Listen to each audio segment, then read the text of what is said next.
Valentine's Day, and yeah, I'm alone. No dinner plans, no flowers, no good morning, beautiful text waiting on my phone. Just me. And for a second, it hits. You scroll and see everyone posted up. Roses, candles, soft captions about my forever. And you start wondering what it feels like to be chosen like that. Not privately, not secretly, but confidently. I won't lie, there's a quiet sting to it. Not because I need the holiday, but because it reminds you of what you don't have. It makes you question things. Am I behind? Am I unlovable? Did I miss my person somehow? But here's the part I'm learning. Being alone today doesn't mean I'm unwanted. It means I haven't settled. I could have been in something halfway. Could have forced a connection just to say I wasn't alone tonight, but I didn't, and that matters. So yeah, I'm alone, but I'm not desperate, not chasing, not pretending, just here. And maybe that's not sad. Maybe it's strength. Valentine's Day has a way of making you feel behind. Like everyone else got the memo and you didn't. You open your phone and it's everywhere. Couples at dinner, surprise gifts, long captions about my person. And even if you're strong, even if you've healed, even if you're okay most days, comparison still creeps in. You start measuring your life against highlight reels. You forget that people only post the soft parts. You forget the arguments, the doubts, the almost breakups. All you see is what you don't have. And for a minute, it makes being alone feel heavier. Not because you suddenly need someone, but because the world makes it look like today is proof of something. Proof that you're chosen, proof that you're loved, proof that you made it. But here's the truth nobody posts. A relationship on Valentine's Day doesn't mean it's healthy. Flowers don't mean loyalty. A dinner reservation doesn't mean forever. And being alone doesn't mean you failed. It just means your story isn't on display today. And that's okay. There's a difference between being alone and feeling lonely. And today forces you to notice it. Being alone is physical. It's no dinner plans, no shared dessert, no one reaching for your hand across the table. Lonely is emotional. Lonely is feeling unseen even when someone's sitting next to you. Lonely is being in a relationship where you still question if you matter. I've been lonely with someone before, and honestly, that felt worse than tonight, because at least now I'm not pretending.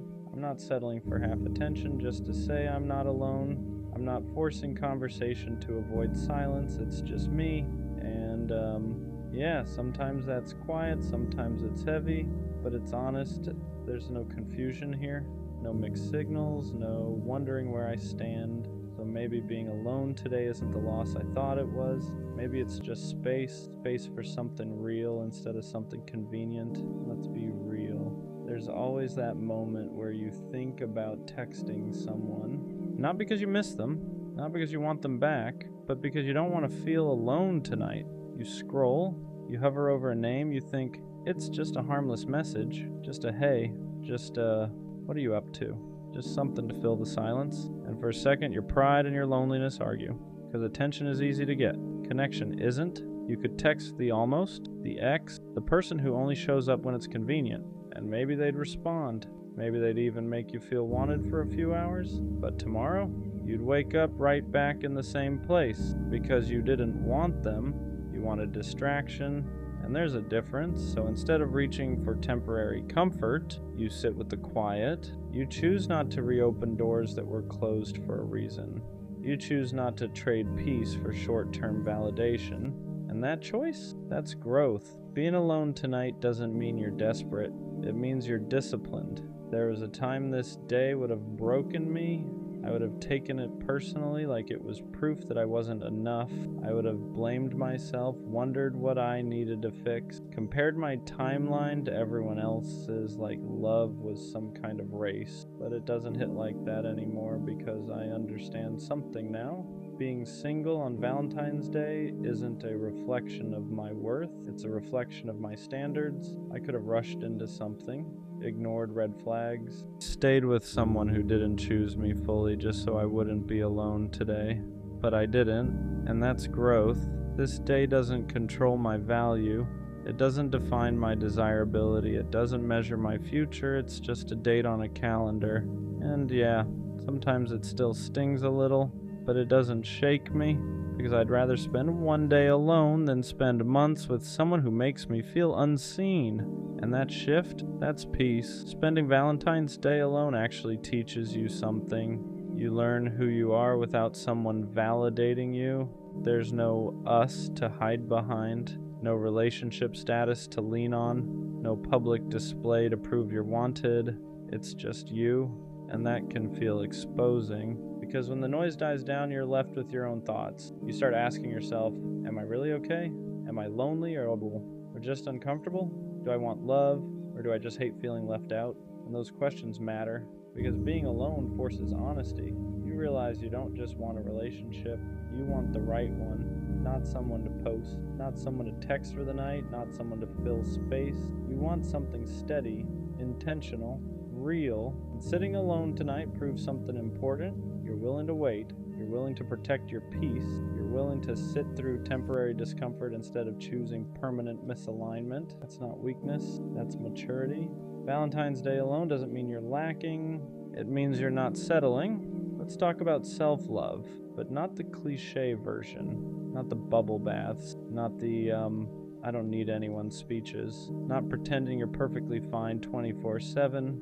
Real self-love is quieter than that. It's not about convincing yourself you don't want love. It's about refusing to accept less just because you want it. It's choosing not to text someone who only values you when they're bored. It's not lowering your standards just to avoid feeling left out tonight. It's sitting in the discomfort without betraying yourself. Self-love isn't loud confidence. Sometimes it's discipline. It's saying, I deserve something real, even when being alone feels heavy. It's acknowledging, yeah, I want to be loved, without shaming yourself for it. Because wanting love doesn't make you weak, settling does. So if you're alone today, that doesn't mean you failed at self-love. It might mean you're finally practicing. There's a quiet strength in being single in a world that glorifies couples. Everything is marketed around us. Dinner for two, matching gifts, shared experiences, and when you're alone, it can feel like you're standing outside of something everyone else was invited to. But here's what people don't talk about. It takes strength to not force a relationship just to fit in.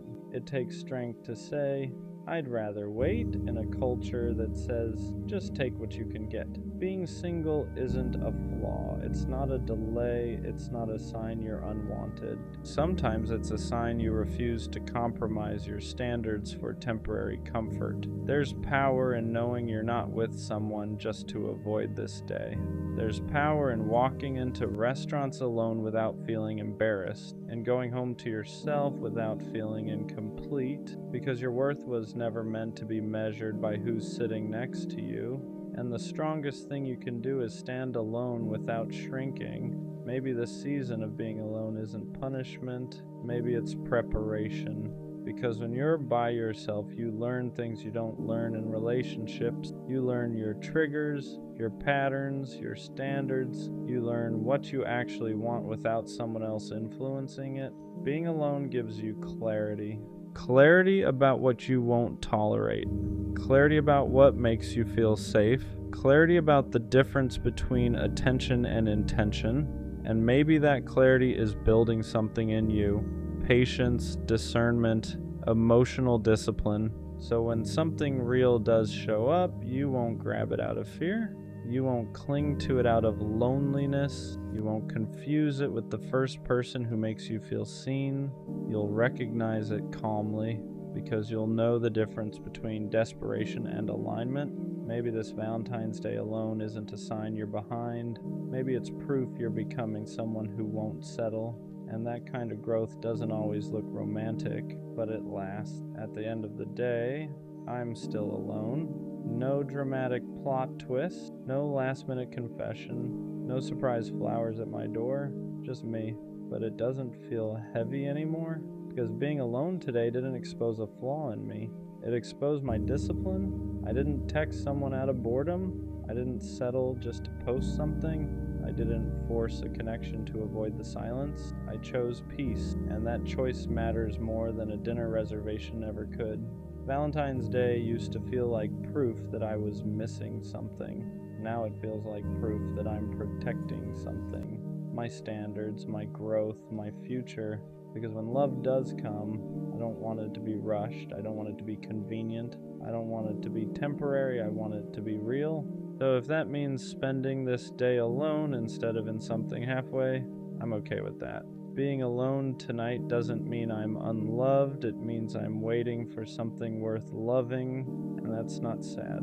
That's strength. I owe you an apology, not the kind that fixes things, not the kind that makes the pain disappear, just the honest kind. I couldn't meet you where you stood. I didn't show up the way you deserved. I didn't give you my time, my focus, or the version of me you believed in. And I hate that because you didn't ask for much. You just wanted consistency. You just wanted effort. You just wanted me to stay. And the truth is, I didn't walk away because I didn't care. I walked away because I cared and still felt lost. For a moment, you broke through everything I built to protect myself. The walls were down. I was open again. I remembered how to feel without fear, how to love without keeping score. I was that version of myself I thought was gone. Then, reality got loud. Responsibilities piled up. Pressure from the future kept whispering that love wasn't something I had room for right now, that I needed to focus, that I needed to choose progress over emotion. Those thoughts didn't show up once, they stayed. They wore me down. I didn't know how to balance becoming who I needed to be and being who you needed at the same time, so instead of learning how, I ran. And I know saying sorry doesn't undo that. I know explanations don't heal wounds. I know intention doesn't erase impact. I hate that I taught you what love feels like when it leaves. I hate that I entered your life knowing I wasn't ready to stay. You didn't deserve confusion. You didn't deserve half effort. You didn't deserve to be left wondering if you were enough. You were. I just wasn't. And maybe one day when timing isn't fighting us, when growth doesn't feel like a threat to connection, I'll look back and understand why it had to end like this. But for now, all I can give you is honesty, not excuses, not promises, just this truth. I didn't fail to love because you weren't right. I failed because I wasn't ready. What hurts the most is knowing I saw the damage happening in real time and still didn't know how to stop it. I felt myself pulling away while you were still reaching out. I noticed the distance growing before I ever said a word about it, and instead of communicating the fear, the confusion, the pressure I was under, I stayed quiet. I chose silence because it was easier than admitting I didn't have the capacity to love you the way you needed. I convinced myself I was protecting you by leaving, that if I walked away early it would hurt less. But that was just another lie I told myself to make it easier to go. Because walking away doesn't soften the impact, it just changes the shape of the pain. Instead of closure, it leaves questions. Instead of understanding, it leaves self-doubt. And I hate that I played a part in that for you. You probably wondered what changed. You said something wrong. If you asked for too much, if loving me was a mistake, that's the part that keeps me up at night. Because none of this was your fault. You didn't push me away, you didn't move too fast, you didn't love wrong. You loved honestly, and I wasn't prepared to receive that. I wish I could tell you that timing is just an excuse. That if you really love someone, you make it work no matter what. But the truth is messier than that. Sometimes people are still becoming who they need to be. Sometimes they're carrying pressure they don't know how to put down. And sometimes they mistake love for something they need to run from instead of lean into. I didn't leave because you weren't enough.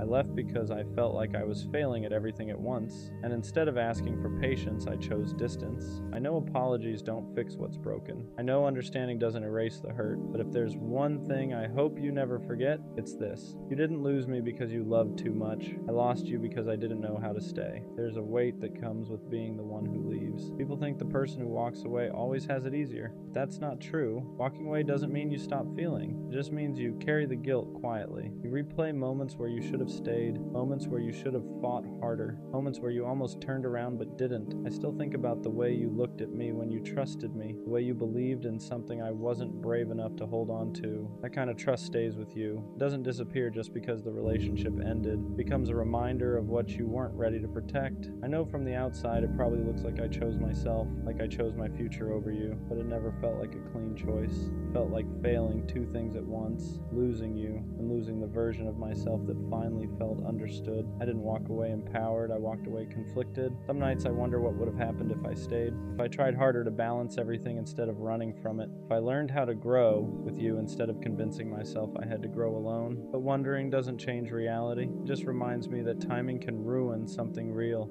if you let fear lead the decision. I hope you never think I took your love lightly. I felt it, I just didn't know how to carry it without dropping everything else in my life. And instead of learning how, I chose the easier pain. The pain of absence instead of the pain of effort. If you ever question your worth because of how I left, please don't. The fact that I felt safe enough to open up, even briefly, says everything about you. The fact that I couldn't stay says everything about where I was, not who you are. There's something I never said out loud, and maybe I should have. Leaving didn't make things quieter in my head. It made them louder, because once you're gone, there's no distraction from the truth, no comfort of your presence, no reassurance to lean on when doubt creeps in, just you, alone, facing the consequences of the choice you made. I had to sit with the fact that I hurt someone who only wanted to love me right, that I walked away from something genuine because I was scared of not being enough in the future I was chasing. And fear has a way of disguising itself as logic. It tells you you're being responsible, when really you're just running. I told myself I'd come back when things settled down, when life felt more manageable, when I had my priorities straight, but life doesn't pause to give you a second chance at people. And by the time you realize what you lost,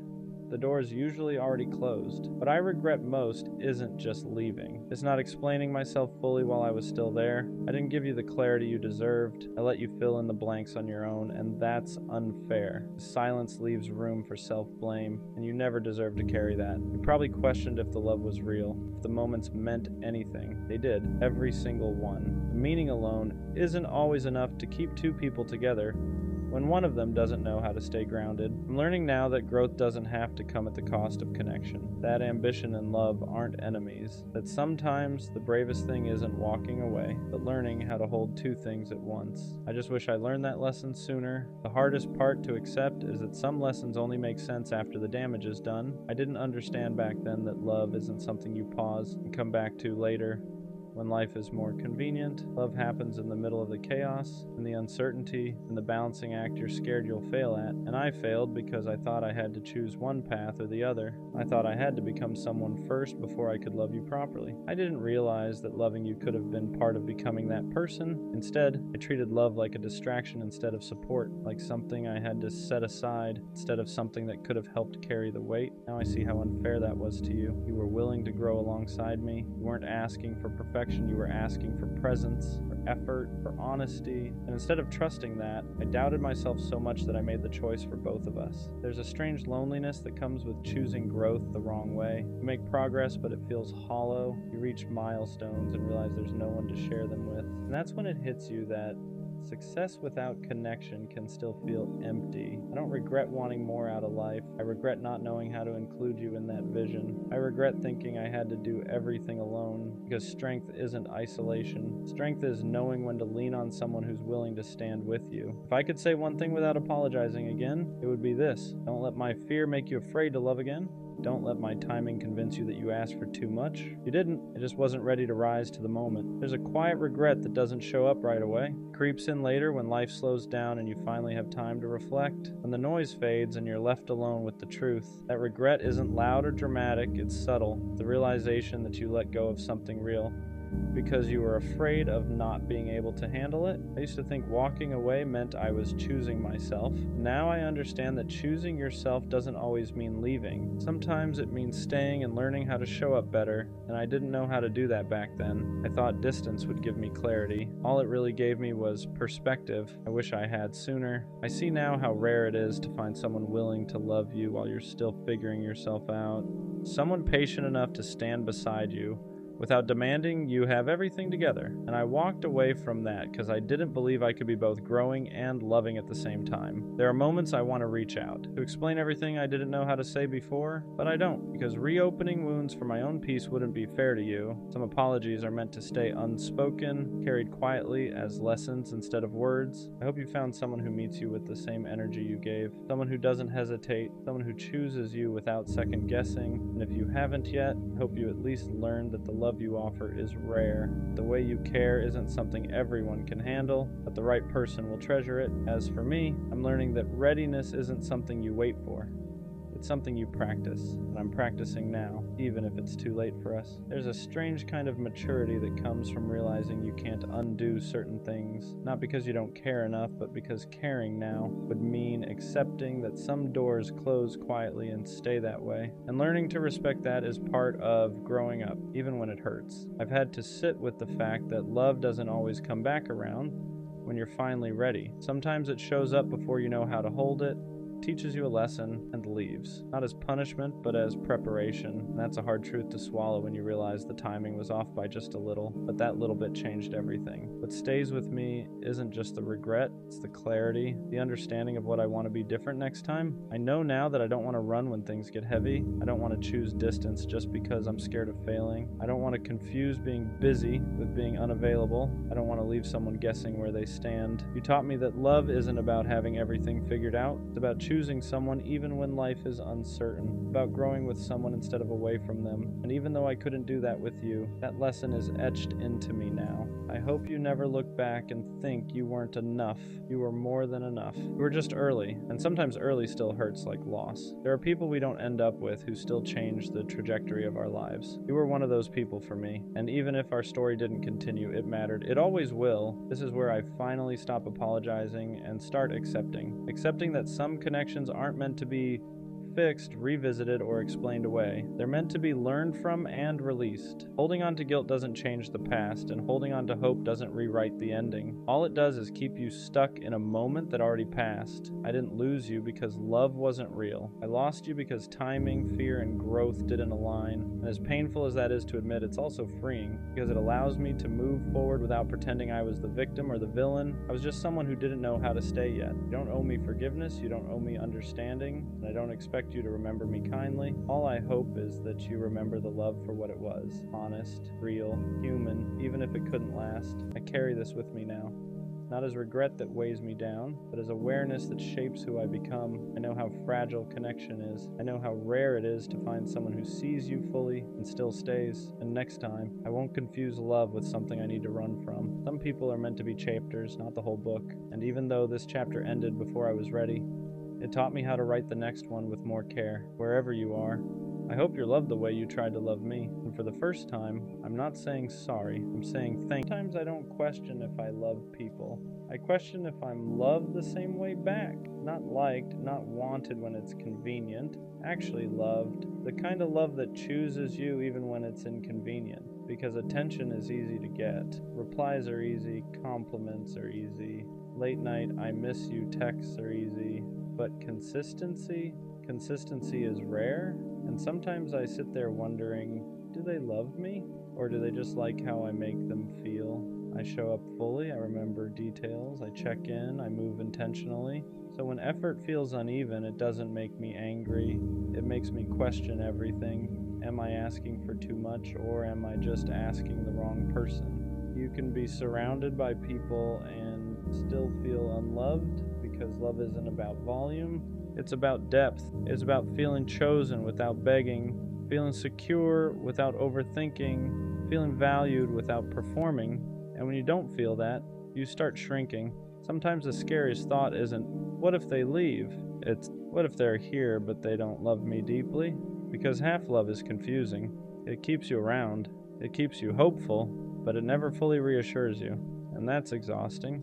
I think a lot of us don't need more love. We need clearer love. Love that says what it means. Love that acts how it speaks. Love that doesn't leave room for constant doubt, because if I have to guess, it doesn't feel safe. And maybe the real shift isn't asking, am I loved? So I do okay. Maybe it's asking, do I feel loved? Because love can exist, but if you don't feel it consistently, it won't heal you. It'll just confuse you. I don't want intense love, I don't want dramatic love, I want steady love, the kind that doesn't disappear when things get heavy, the kind that doesn't go quiet when reassurance is needed, the kind that doesn't make me earn my place. If I'm loved, I shouldn't have to decode it, I shouldn't have to overanalyze it, I shouldn't have to convince myself of it. Love shouldn't feel like a debate, it should feel like certainty. So am I loved? Maybe the better question is, am I staying in spaces where I consistently feel valued? Because real love doesn't make you question your worth. It reinforces it, and if I ever have to constantly wonder, whether I'm loved. That might be my answer. You're alone, bro. Not because you stopped caring, but because you cared longer than you should have. You gave her chances when she gave you confusion. You gave her patience when she gave you mixed signals. You showed up consistently while she showed up only when it was convenient. And the hardest part to admit isn't that she didn't choose you, it's that you kept choosing her even when she made it clear you weren't a priority. You stayed solid, you stayed available, you stayed hoping one day she'd wake up and finally see you the way you saw her, hoping one day she'd match your effort, your energy, your care, but she didn't. Not because you weren't enough, but because she was comfortable. She liked knowing you were there. She liked the attention, the validation, the way you made her feel wanted, but she never wanted to give that same certainty back. You weren't her first choice. You were her safety net, her backup plan, her just in case. And staying in that position slowly destroys you. You start questioning yourself, start wondering if you're asking for too much, start lowering your standards just to keep her around. You tell yourself,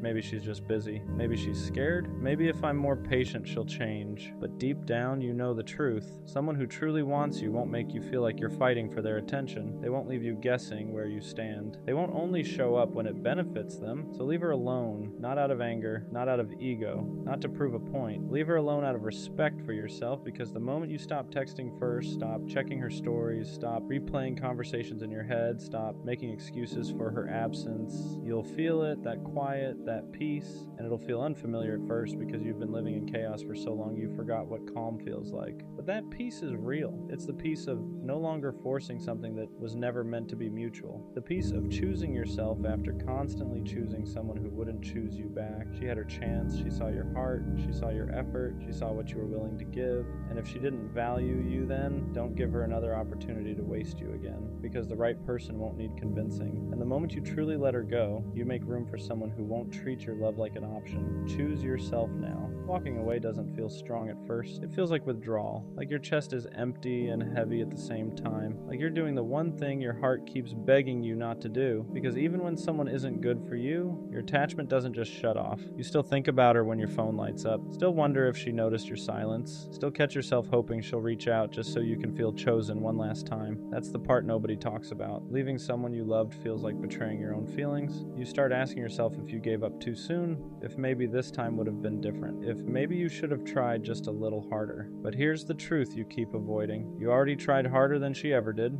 You weren't asking for too much. You were asking the wrong person. Someone who truly values you won't require you to disappear to be noticed. They won't need distance to realize your worth. They won't only miss you once you finally stop showing up. And yeah, she might notice now. She might text later. She might suddenly act interested once she feels you slipping away. But don't confuse curiosity with commitment. People hate losing access. They hate losing control. They hate realizing the person they took for granted finally chose themselves. That doesn't mean she changed, just means she felt the shift. And if you go back now, you'll teach her the same lesson again, that she can give you the bare minimum and still keep you around. Leaving is not about punishing her, it's about protecting you. It's about choosing sleep over stress, peace over potential, consistency over confusion. You're not cold for walking away, you're not heartless for setting a boundary, you're not weak for needing more than uncertainty. You're human, and you deserve a love that doesn't make you feel like you're slowly disappearing just to keep someone comfortable. Walking away hurts, but staying where you're not valued hurts longer. And one day, when the noise finally fades, you'll realize you didn't lose her. You found yourself again. Leaving her alone doesn't mean the feelings disappear. It means you finally stop letting those feelings control you. Because the hardest part isn't cutting contact. It's sitting with the silence afterward. It's waking up and realizing there's no good morning text to send, no story to check, no excuse to reach out, just to see how she's doing. Your brain will try to trick you. It'll replay the good moments, the laughs, the nights where it felt real. It'll tell you that maybe you imagined the distance, maybe you were asking for too much, maybe if you just explained yourself better she would have stayed, but you already explained yourself through effort, through patience, through showing up when it wasn't convenient. Love doesn't need translation. If she wanted to choose you, she wouldn't have kept you guessing. She wouldn't have made you feel like your presence was optional. She wouldn't have treated your consistency like something she could always come back to later. You weren't confusing. You were clear, she just wasn't committed. And yeah, it hurts, realizing that the person you'd fight for wouldn't even fight for clarity with you. That's when you have to stop romanticizing the potential and start respecting the reality. Reality is this: you were giving girlfriend-level energy to someone who kept you at arm's length. You were loyal to someone who wasn't sure she wanted you at all. Walking away feels unnatural because you're not used to choosing yourself first. You're used to being patient, understanding, giving people time to figure you out while you slowly lose pieces of yourself in the process. But love isn't supposed to cost you your peace. The moment you stop chasing, the moment you stop explaining, the moment you stop waiting for her to finally get it, you reclaim your power. And that scares people who benefited from you staying small. You didn't lose her. You outgrew the version of yourself that was willing to accept half love, and this is only the beginning. And the truth you don't want to admit yet is that leaving her alone feels like you're losing something. Not because she was right for you, but because she became familiar. You got used to waiting, used to hoping, used to reading into crumbs like they were signs. You trained your nervous system to find comfort in inconsistency. So when you finally step back, your body panics before your mind understands. You'll feel restless. You'll feel tempted to break your own boundary. You'll pick up your phone for no reason, scroll, close the app, open it again, just to see if maybe this time she noticed you're gone. And that urge doesn't mean you made the wrong choice. It means you're detoxing from someone who kept you emotionally hungry. Because when someone keeps you half-fed, you start confusing starvation with love. You tell yourself, maybe she just didn't know how much I cared. Maybe if I stayed a little longer, maybe I gave up too soon. But you didn't leave because you stopped caring. You left because you cared too much to keep abandoning yourself. You stayed long enough to know the pattern, the delayed replies, the empty apologies, the promises that never turned into action. You stayed long enough to realize that if someone wanted to show up for you, you wouldn't have to convince them. And deep down, you know that. That's why the silence hits different now. It's not empty, it's honest. For the first time, you're not waiting for her mood to decide your worth. You're not shrinking yourself to stay chosen. You're not wondering if today's the day she finally treats you right. And yeah, it hurts. Because healing doesn't feel peaceful at first. It feels lonely. But loneliness with self-respect will always be quieter than love that keeps you anxious. One day you'll look back and realize leaving her alone was the moment everything started changing. Not because she came back, but because you finally came back to yourself. At some point, you have to ask yourself a hard question. How long are you willing to wait for someone to finally treat you right? Not because they're evil, not because they're a bad person, but because they keep showing you over and over that you're not a priority. And the scary part, you already know the answer. You've known it for a while. You just didn't want to accept it. Because accepting it means admitting that the future you imagined with them was built more on hope than reality. You weren't in love with what was happening. You were in love with what could have happened if they just showed up the way you needed. So you stayed, you waited, you overextended yourself, you gave patience to someone who gave you uncertainty, you gave loyalty to someone who gave you mixed signals, you gave understanding to someone who never tried to understand you, and every time they pulled away, you blamed yourself. Maybe I'm asking for too much, maybe I'm being dramatic, maybe this is just how love is, but love is not confusion. Love is not constantly guessing where you stand. Love is not feeling anxious every time your phone lights up or doesn't. Love doesn't make you feel replaceable. What really kept you stuck wasn't them. It was the version of you that believed walking away meant you failed, but leaving doesn't mean you lost. It means you finally stopped losing yourself, because staying with someone who makes you feel unwanted slowly erodes your confidence in ways you don't notice at first. You stop speaking up, you stop expecting effort, you start accepting bare minimum behavior and calling it maturity. You start shrinking your needs so you don't scare them away, and that's when love stops being love and starts becoming survival. You don't need to be less to be loved. You don't need to be quieter, cooler, easier, more convenient. The right person won't feel overwhelmed by your care. They won't feel annoyed by your presence. They won't treat your love like something disposable. They'll meet you where you are instead of making you feel like you're always asking for too much. And yeah, choosing yourself feels lonely at first because you're breaking a habit. You're breaking the habit of chasing, the habit of waiting, the habit of hoping someone will finally choose you. But peace doesn't arrive loud. It arrives quietly. In the moments you stop checking your phone, stop explaining yourself, stop wondering why you weren't enough, one day you'll realize you don't miss them. You miss who you were before you started doubting your worth, and that version of you, they're still there. You didn't lose love, you protected it. You didn't walk away from something good. You walked away from something that was slowly breaking you. And that's not weakness, that's growth. And what nobody tells you is that once you finally stop chasing them, that's when everything gets quiet. Not empty quiet, honest quiet. No more checking your phone every 5 minutes. No more replaying conversations in your head, wondering if you said the wrong thing. No more anxiety before hitting send. No more hoping today will be the day they suddenly care more. At first it feels uncomfortable because chaos became familiar, confusion felt normal, and peace feels strange when you're not used to it. You might even miss them for the wrong reasons. Not because they treated you well, but because your nervous system got addicted to inconsistency. You got used to highs and lows, to feeling chosen one day and invisible the next, to chasing validation instead of receiving love. That kind of pattern messes with your head. It makes you mistake emotional stress for passion. It makes stability feel boring and uncertainty feel exciting. But real love doesn't keep you guessing. It doesn't disappear when things get inconvenient. It doesn't require you to earn basic respect. Real love feels safe.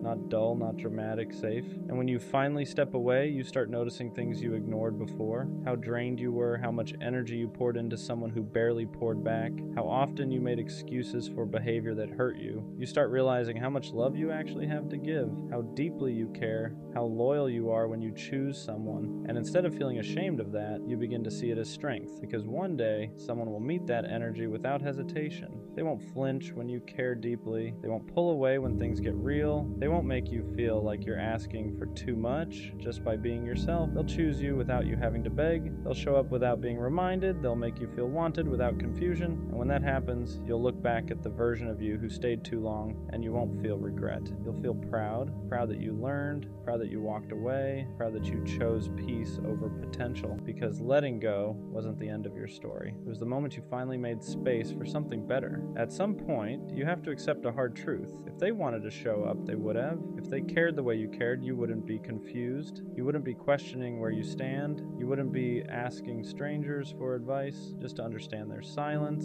Love isn't subtle. Effort isn't hidden. Interest doesn't need decoding. When someone wants you in their life, they make space, not excuses, not delays, not half responses at midnight when they're bored. And the reason it hurts so much to accept this is because you invested emotionally before you were ever chosen properly. You imagined futures, you pictured moments that never actually happened. You fell in love with potential instead of reality. That's not weakness, that's hope.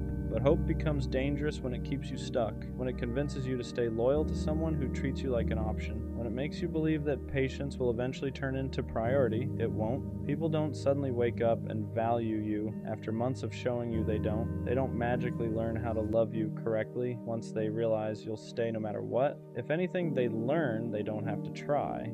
And that's why walking away feels so heavy, because you're not just letting go of them. You're letting go of the version of the future you created in your head.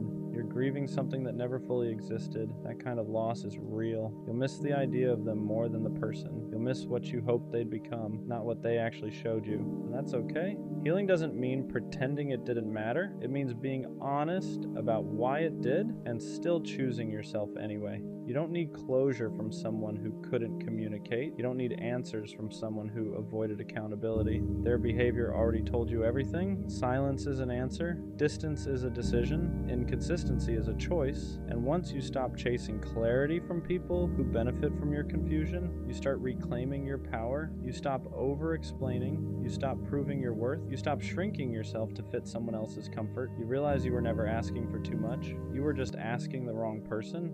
And when that finally sinks in, you don't become bitter, you become selective. You start protecting your heart the same way you used to give it away. You start choosing peace over chaos, consistency over excitement, respect over attachment. Let them go, not because they're a bad person, but because they weren't your person. And the moment you truly accept that is the moment your life starts opening up in ways you couldn't see before. And the craziest part is, once you stop chasing them, you start noticing how quiet it gets. Not the painful kind of quiet, but the kind where your nervous system finally gets a break. No more checking your phone every 5 minutes. No more rereading old messages trying to find meaning. No more wondering if today will be the day they suddenly choose you. You realize how much energy you were burning just trying to feel secure with someone who never offered stability. That constant anxiety, that wasn't love. That was your intuition fighting against your attachment. Real love doesn't leave you guessing. It doesn't make you feel disposable. It doesn't require you to abandon yourself just to stay connected. And yeah, letting go hurts at first. There's withdrawal. There's nights where where you want to reach out, where your fingers hover over their name, where you almost convince yourself to send that one last message. But every time you don't, you build a little more self-respect. You start realizing how much of yourself you gave away to someone who never protected your heart the way you protected theirs. You weren't asking for perfection. You were asking for presence. You were asking for effort. You were asking to matter. And one day someone will meet you where you are without you having to beg, explain, or wait. They won't make you feel like you're too much. They won't make you feel like you're replaceable. They won't make you question your value in moments of silence. But you don't get to that person if you keep clinging to the ones who treat you like an option. So let this be the moment you choose differently. Not out of bitterness, not out of revenge, but out of self-respect. Because the version of you that keeps chasing people who don't choose you deserves rest. And the version of you that finally walks away is the one that makes room for something real. A lot of people don't talk about how hard it is to walk away from someone you still care about, not because you don't see the red flags, but because you remember the good moments too clearly. You remember who they were in the beginning, the version of them that felt safe, the version that made you feel wanted, chosen, important, and you keep hoping that version will come back. That's what keeps you stuck. Not love, hope. Hope that if you wait a little longer, if you explain yourself one more time, if you give just a bit more patience, they'll finally show up the way you need them to. But hope can be dangerous when it's attached to someone who keeps proving they're not willing or ready to meet you halfway. Because every time you ignore their actions and listen to their potential instead, you teach yourself that your needs are negotiable. You start accepting inconsistency as normal, mixed signals as effort, bare minimum as love, and slowly,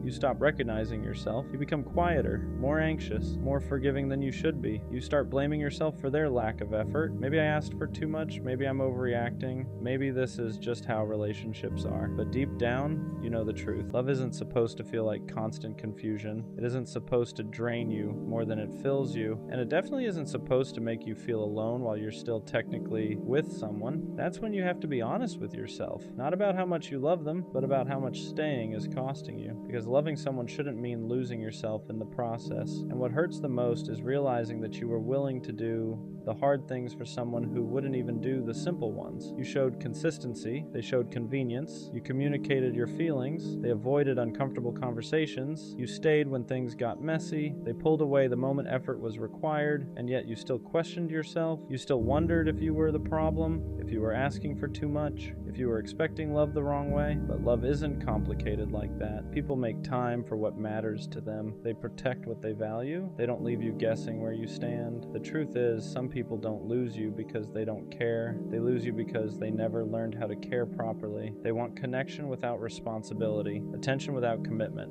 love without effort. And you can't teach someone how to show up if they don't want to. That's why leaving isn't weakness. It's self-respect finally getting louder than attachment. It's choosing peace over potential, reality over hope, self-worth over familiar pain. Walking away doesn't mean what you felt wasn't real. It means you finally decided that you are real too. And one day you'll look back and realize that the moment you stopped chasing was the moment your life got quieter, lighter, clearer. Because the right person won't make you feel like love is something you have to earn. They'll choose you without being convinced. You stayed longer than you should have because you believed in what could be, not what actually was. You kept replaying the good moments, convincing yourself they meant more than the silence, the distance, the excuses. You ignored the way your chest felt heavy every time you waited for a reply. You ignored how drained you felt after giving everything and receiving the bare minimum. That wasn't love making you tired. That was imbalance. Real love doesn't leave you anxious. It doesn't make you feel disposable. It doesn't turn your patience into pain. And the hardest truth to accept is that some people are comfortable letting you overextend as long as it benefits them. They don't stop you. They don't reassure you. They just take until one day you finally stop giving.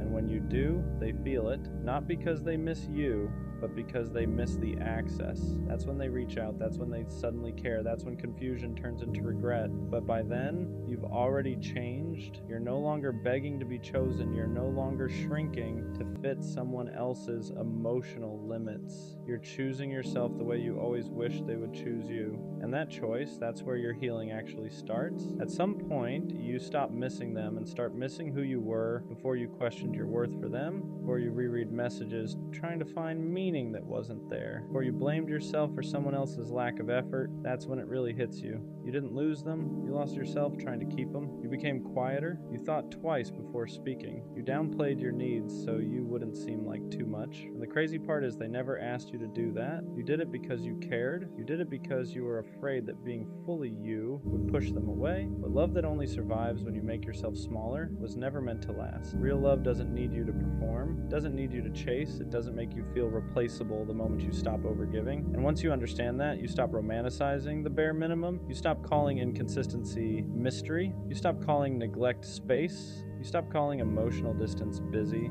You see it for what it really was. Someone enjoying your presence without respecting your heart. That realization hurts, but it also frees you, because now you know you're not asking for too much. You were just asking the wrong person. And the next time someone comes along, you won't beg them to stay. You'll watch how they show up. You'll notice how they choose you without being asked. And if they don't, you'll walk away sooner. Not because you don't care, but because you finally do. And there comes a point where the pain shifts. It's no longer about missing them. It's about realizing how much of yourself you gave away just to keep them comfortable. You start remembering moments where you stayed quiet even though something hurt. Moments where you said, it's fine, when it really wasn't. Moments where you lowered your standards because you didn't want to seem demanding. You replay conversations in your head and notice how often you explained yourself, how often you justified their behavior, how often you made excuses for why they couldn't show up the way you needed, and that's when it finally clicks. You were never asking for too much. You were asking the wrong person to do what they were never willing to do. You weren't needy. You were neglected. You weren't overthinking. You were being given mixed signals. You weren't insecure. You were emotionally starved. And once you see that, you can't unsee it. You realize how exhausting it was to love someone who only showed up halfway, how draining it was to constantly wonder where you stood with them, how heavy it felt to care more than you were cared for. That kind of love doesn't make you feel safe. It keeps you anxious. It keeps you waiting. It keeps you stuck in a cycle of hoping they'll change while slowly losing yourself. And the saddest part, they benefited from your patience, from your loyalty, from your willingness to stay even when it hurt. You don't get rewarded for suffering in silence. You don't get love by proving how much pain you can tolerate. Love is supposed to feel steady. It's supposed to feel mutual. It's supposed to feel like effort is being met with effort, not excuses. So choosing yourself isn't selfish. It's necessary. It's deciding that you won't keep pouring into someone who leaves you empty. It's realizing that peace feels better than chasing potential that never becomes real. And when you finally choose yourself, you don't become cold. You become clear. Clear about what you deserve. Clear about what you won't accept again. Clear about the fact that the right person won't make you question your value in the first place. After you choose yourself, something strange happens. The noise quiets down. Your phone feels lighter. Chest doesn't feel so tight all the time. You stop waking up with that anxious feeling, wondering if today will be the day they finally show up for you or disappoint you again. You stop checking your phone every 5 minutes, stop rereading old messages, stop trying to decode tone, timing, silence, because you finally understand that love was never supposed to feel like a puzzle, and that's when you realize how much energy you were wasting on someone who was unsure about you while you were sure about them. You were loving from a place of hope. They were loving from a place of convenience. You wanted depth. They wanted access. You wanted consistency. They wanted control without responsibility. And once you step back, you see how one-sided it really was. You notice how you were always the one adjusting, always the one compromising, always the one reaching out first, always the one trying to keep things alive. That's not love, that's survival mode. Real love doesn't make you feel disposable, doesn't make you feel like you're asking for too much just for wanting basic respect. And here's the hardest truth to accept. Potential means nothing without effort. You weren't in love with who they were. You were in love with who they could be, the version of them that only existed in your head. But you can't build a future with someone's maybe. You can't heal by holding on to what ifs. So you stop romanticizing the bare minimum. You stop giving credit for intentions that never turn into action. And slowly, your standards rise back up to where they were always meant to be. You start asking better questions. You start walking away sooner. You stop explaining your worth to people who never planned to value it. And the craziest part, the moment you stop settling, You realize how much you were settling before. You realize you don't miss them. You miss the version of yourself that believed love had to hurt to be real, but it doesn't. Love can be calm. Love can be safe. Love can feel like rest instead of stress.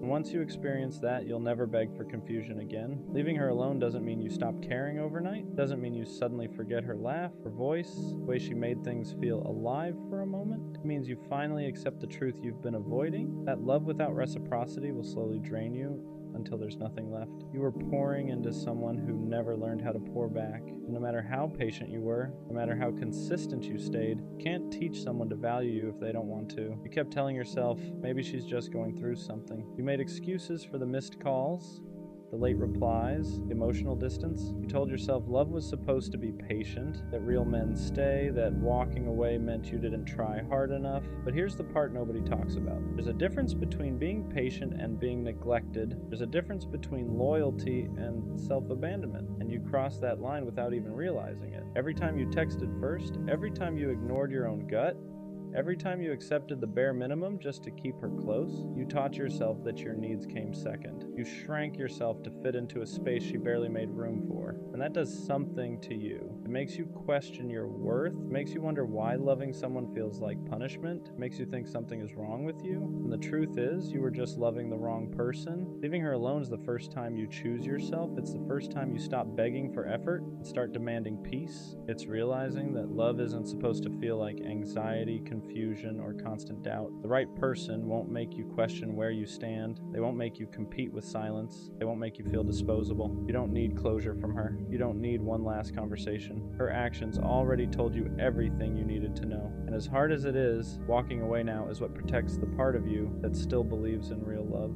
Part of you that deserves consistency, reassurance, and effort without having to ask. This isn't about her anymore. It's about you learning that choosing peace is not weakness, it's growth. What hurts the most isn't even losing her. It's realizing how long you stayed when your heart was begging you to leave. It's remembering all the moments you felt small but ignored it because loving her felt bigger than loving yourself. You didn't stay because you were weak. You stayed because you hoped, because you saw potential, because you believed that if you loved hard enough, showed up enough, proved yourself enough, things would change. But love doesn't work like that. You can't love someone into choosing you. You can't be consistent enough to make someone consistent back. You can't sacrifice your peace forever and call it love. At some point, staying becomes more painful than leaving, and that's where you are now. You're gonna have nights where you almost text her, nights where your fingers hover over her name, where your mind starts replaying the good memories and conveniently forgets the pain. You'll miss the comfort of what was familiar, even if it wasn't healthy. That doesn't mean you made the wrong choice. It means you're human. Healing doesn't mean you stop caring. It means you stop going back.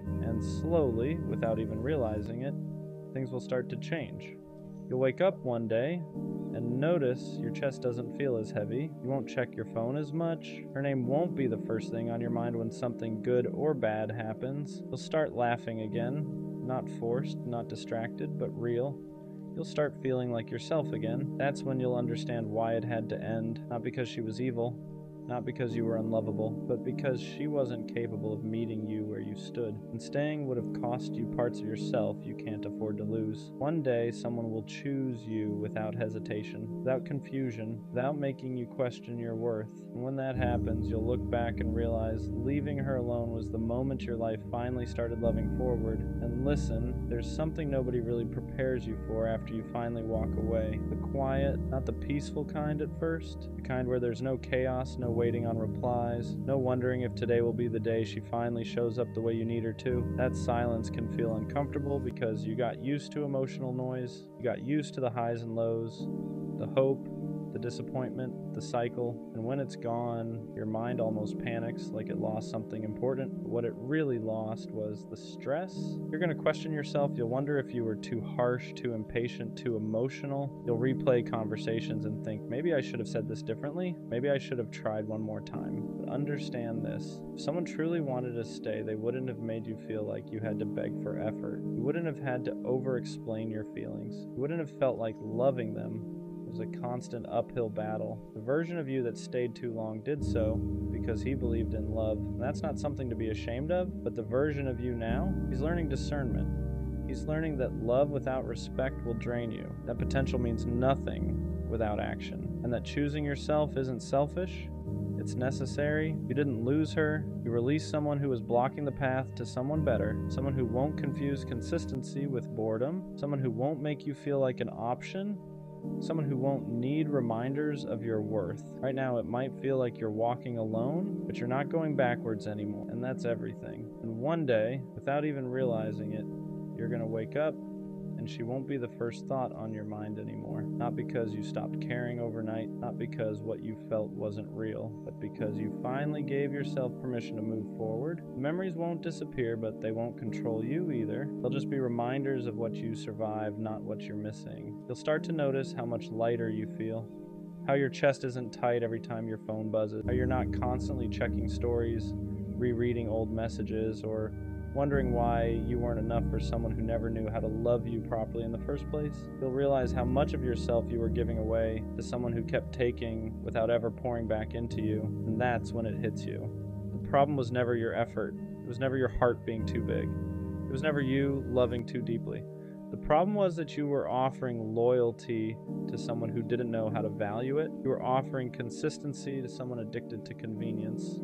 And you were offering real love to someone who only liked the idea of being loved. Walking away wasn't a loss.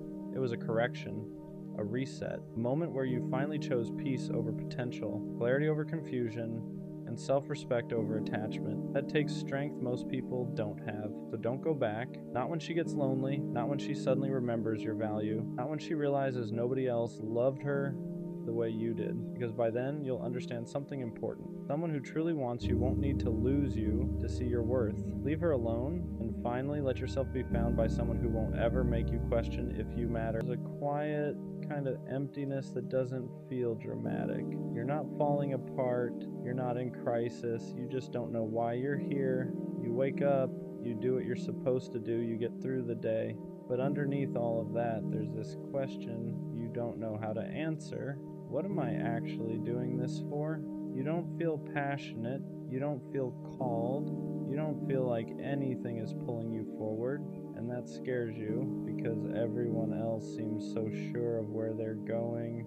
Having no purpose doesn't feel like sadness. It feels like drifting, like life is happening around you and you're just present for it, and no one really talks about that part. Not having a purpose doesn't mean you're failing, even though it feels like everyone else got some kind of direction you never received. Purpose isn't something people find all at once. It's not a switch that flips or a calling that suddenly appears. Most people are just moving it forward with something small and calling it certainty. So when you don't feel that pull, you assume something is wrong with you. But a lack of purpose often comes from pressure to have a passion, pressure to be exceptional, pressure to turn your life into something meaningful as soon as possible. And when nothing fits, you feel empty, not because you lack value, but because you're tired of forcing meaning where it doesn't exist yet. You're not behind, you're just in a season where life hasn't revealed what it wants from you. And that's more common than anyone admits. Purpose usually doesn't appear because you thought hard enough about it. It grows out of living, out of trying things without certainty, out of getting bored, out of noticing what quietly holds your attention when no one is watching. So when you feel like you're drifting, it doesn't mean you're lost. It means you're between definitions, between who you were and who you haven't met yet. Drifting feels uncomfortable because it lacks labels. You can't explain it easily, you can't point to progress, but drifting is still movement. It's the space where you learn what doesn't fit, what doesn't excite you, what you don't want to carry forever, and that information matters. You're not failing a purpose, you're collecting data, even if it doesn't feel productive yet. It's okay if your life doesn't feel meaningful yet. Meaning isn't something you wake up with one day fully formed. Most of the time it shows up quietly, in moments you don't think are important, in things you do without the audience, in small choices that don't feel like destiny. The problem is we're taught to look for purpose as something big, a passion, a mission, a reason that explains everything. So when life feels ordinary or unclear or slow, you assume you're missing it. But meaning isn't always loud. Sometimes it's just learning how to care about something again. How to show up for one thing one day at a time, without needing it to define your whole life. Not having purpose right now doesn't mean you never will. It just means you're still listening. Not knowing your purpose can actually protect you, because when you feel pressure to decide too early, you end up choosing something just to stop the discomfort. A path that looks good, a goal that sounds impressive, a version of purpose that belongs more to expectations than to you. And then you spend years trying to convince yourself it fits. Being unsure right now means you haven't locked yourself into the wrong story yet. It means you're giving yourself time to notice what feels honest, not just acceptable. Purpose that's chosen out of fear usually feels heavy. Purpose that grows naturally feels lighter even when it's hard. So if you're in the in-between, don't rush to label it.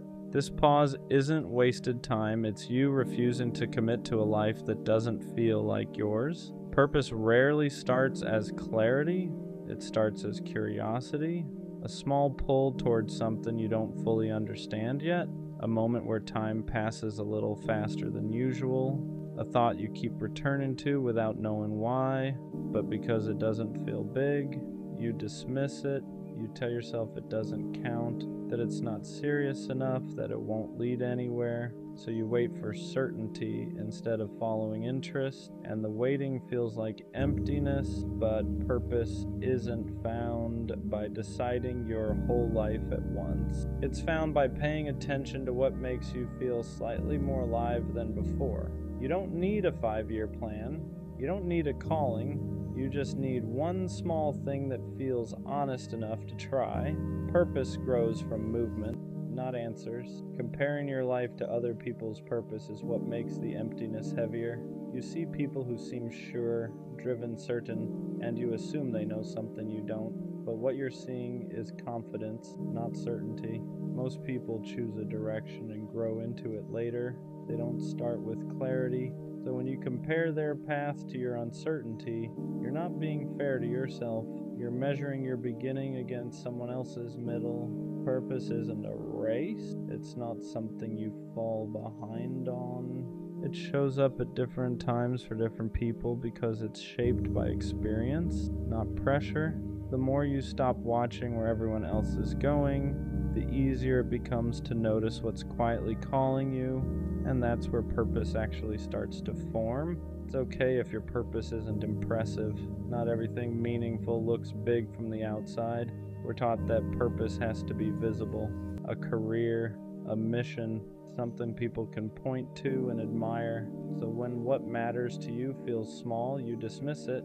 But simple purpose still counts. Being someone who listens well, being steady when others are overwhelmed, creating small moments of calm, showing up quietly, consistently. Not all purpose is loud.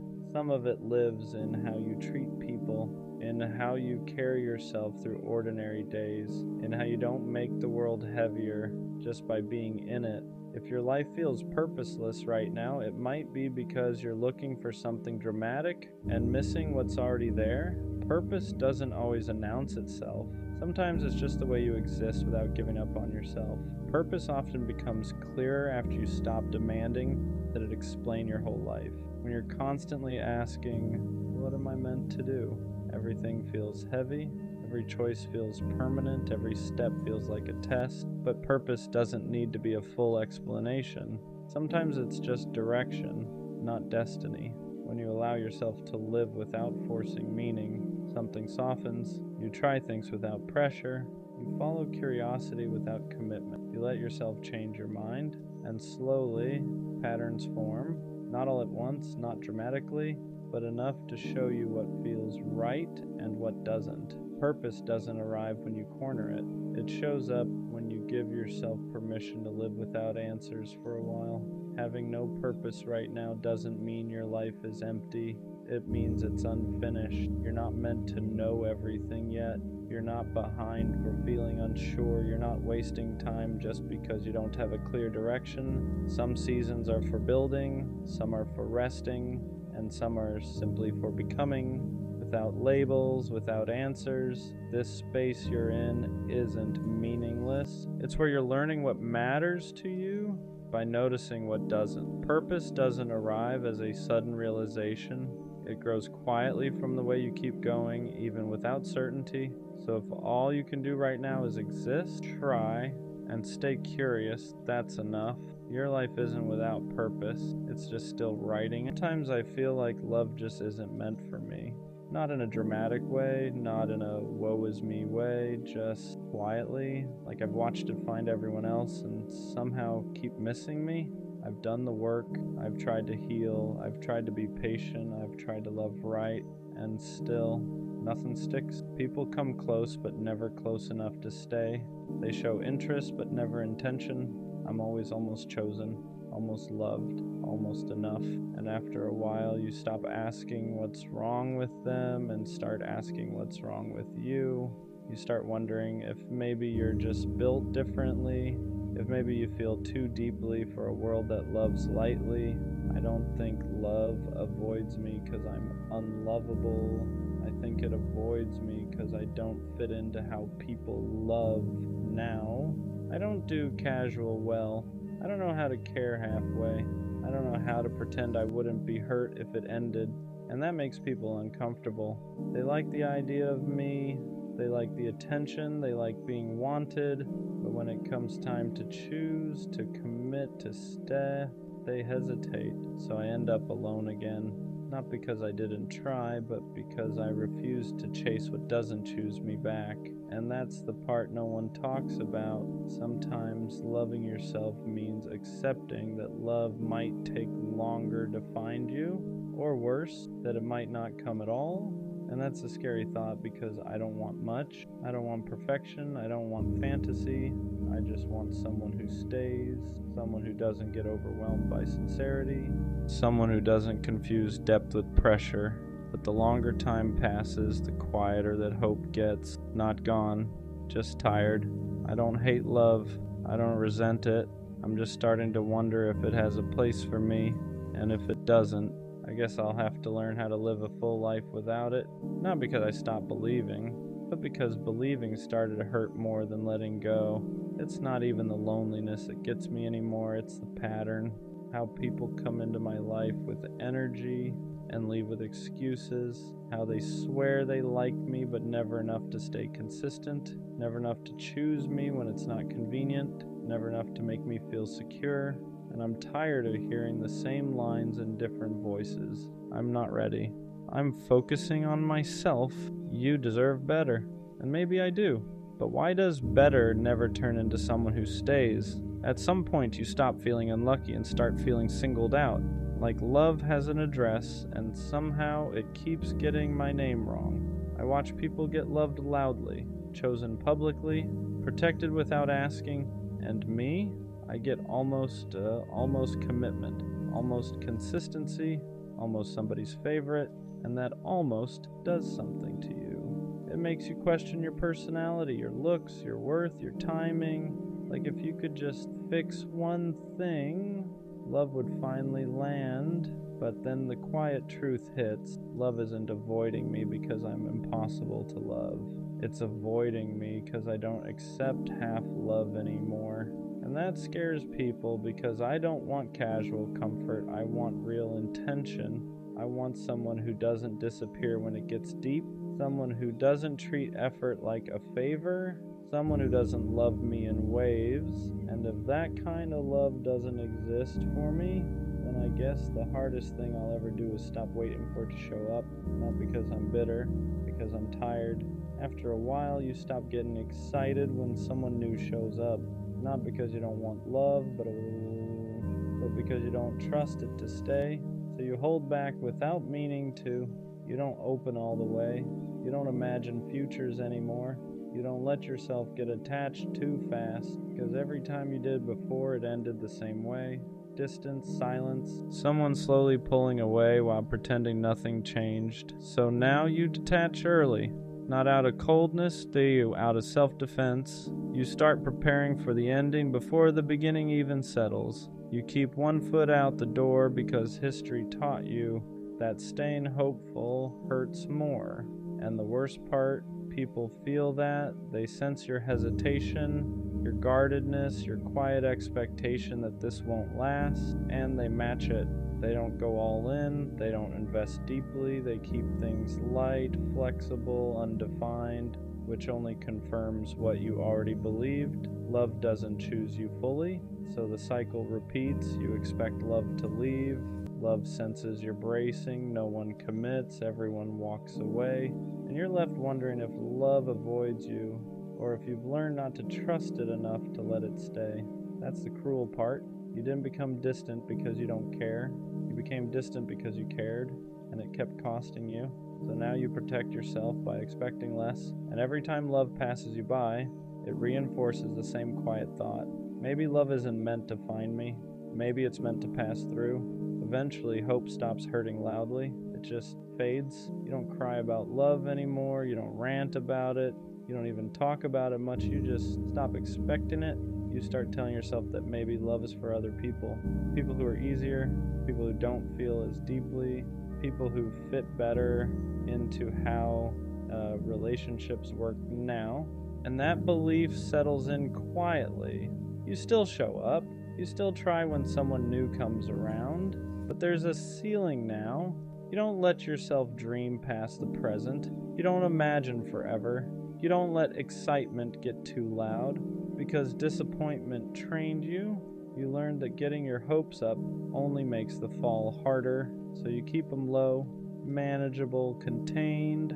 People think you're calm, they think you're chill, they think you're emotionally mature, but really you're just tired of believing in something that keeps proving you wrong.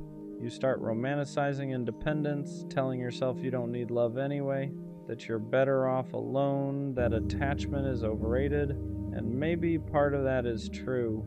But another part of you still aches when you see people chosen easily, loved openly, protected without asking. You don't envy them. You just wonder why it never seems to be you. And the scariest thought creeps in. What if this isn't a phase? What if this isn't healing? What if this is just acceptance? Acceptance that love won't find you no matter how patient you are, no matter how much you grow, no matter how carefully you love. So you make peace with the idea that maybe love isn't your story, and that peace feels less like relief and more like surrender. At some point, you stop chasing love altogether. Not in a dramatic, I'm done with love way, but in a quiet, tired way. You stop looking for it in rooms, stop expecting it in conversations, stop wondering if this person might finally be different. You still show up, you still talk, you still connect, but the hunger is gone. Not because you're fulfilled, but because you're exhausted. You've wanted love for so long that wanting it started to feel embarrassing. Like asking for something that clearly wasn't meant to be yours. So you replace longing with numbness. You tell yourself you're fine, that you don't need anyone, that independence is better anyway. And some days you believe it, but other days it feels like you've just buried something alive. You don't get butterflies anymore. You don't get excited about potential. You don't let yourself feel anticipation. Because anticipation has disappointed you too many times. People mistake this version of you for healed. They say you're strong. They say you're grounded. They say you've matured. But what they don't see is how much of that softness you had to shut down to survive. You didn't stop wanting love because you outgrew it. You stopped because wanting it started to hurt too much. And now you're in this strange in-between place. Not heartbroken, not hopeful, just waiting without believing. And the thought that scares you the most isn't being alone. It's wondering if you've waited so long that even if love did find you now, you wouldn't know how to let it in. Sometimes the thought hits you that maybe love did try to find you before, and that's harder to sit with than believing it never came at all, because then you have to ask yourself if you were too hurt to see it, too guarded to trust it, too used to disappointment to believe something good could last. You replay moments differently now. People who tried to get close, but you kept at arm's length. Connections you didn't fully invest in because you were already bracing for the end. Not because they were bad, but because you were tired. Tired of hoping, tired of opening up, tired of being the one who cared more. So you stayed cautious, you stayed reserved, you stayed prepared to lose, and maybe that protection kept you safe, but it also kept you distant. That realization stings because it means love wasn't always the one that failed to show up. Sometimes it showed up quietly and you were too wounded to let it stay. But even knowing that, you don't blame yourself. You were doing what you knew how to do to survive repeated disappointment. You weren't cold, you weren't careless, you were scared to believe again and have it fall apart like it always did. So you chose control over vulnerability, distance over hope, certainty over possibility. And now you're left wondering if love will ever feel safe enough again to recognize when it's real. That question lingers, not loudly, not urgently, just quietly in the back of your mind. At some point, fear quietly replaces hope, not all at once, not dramatically, just slowly. You stop expecting good things to last. You stop trusting excitement. You stop letting yourself believe that something real could finally choose you. So you protect your heart. At first, it feels smart, responsible, like growth. You don't overshare. You don't get attached too fast. You don't let people see how much you care. But over time, protection turns into distance. You're not just guarding against pain anymore. You're guarding against connection. You start filtering yourself, keeping conversations surface level, holding back emotions before they even have a chance to exist. And people feel that. They don't push deeper, they don't try harder. They assume you're not that interested, which feeds the same belief again. Love doesn't choose you. But what's really happening is that fear is deciding for you. Fear is telling you it's safer not to hope, safer not to want too much, safer not to open the door all the way. Because every time you opened it before, something left. So now you keep it cracked, just enough to say you tried, never enough to risk getting hurt again. And that's the quiet tragedy of it. You didn't stop believing in love because you don't care.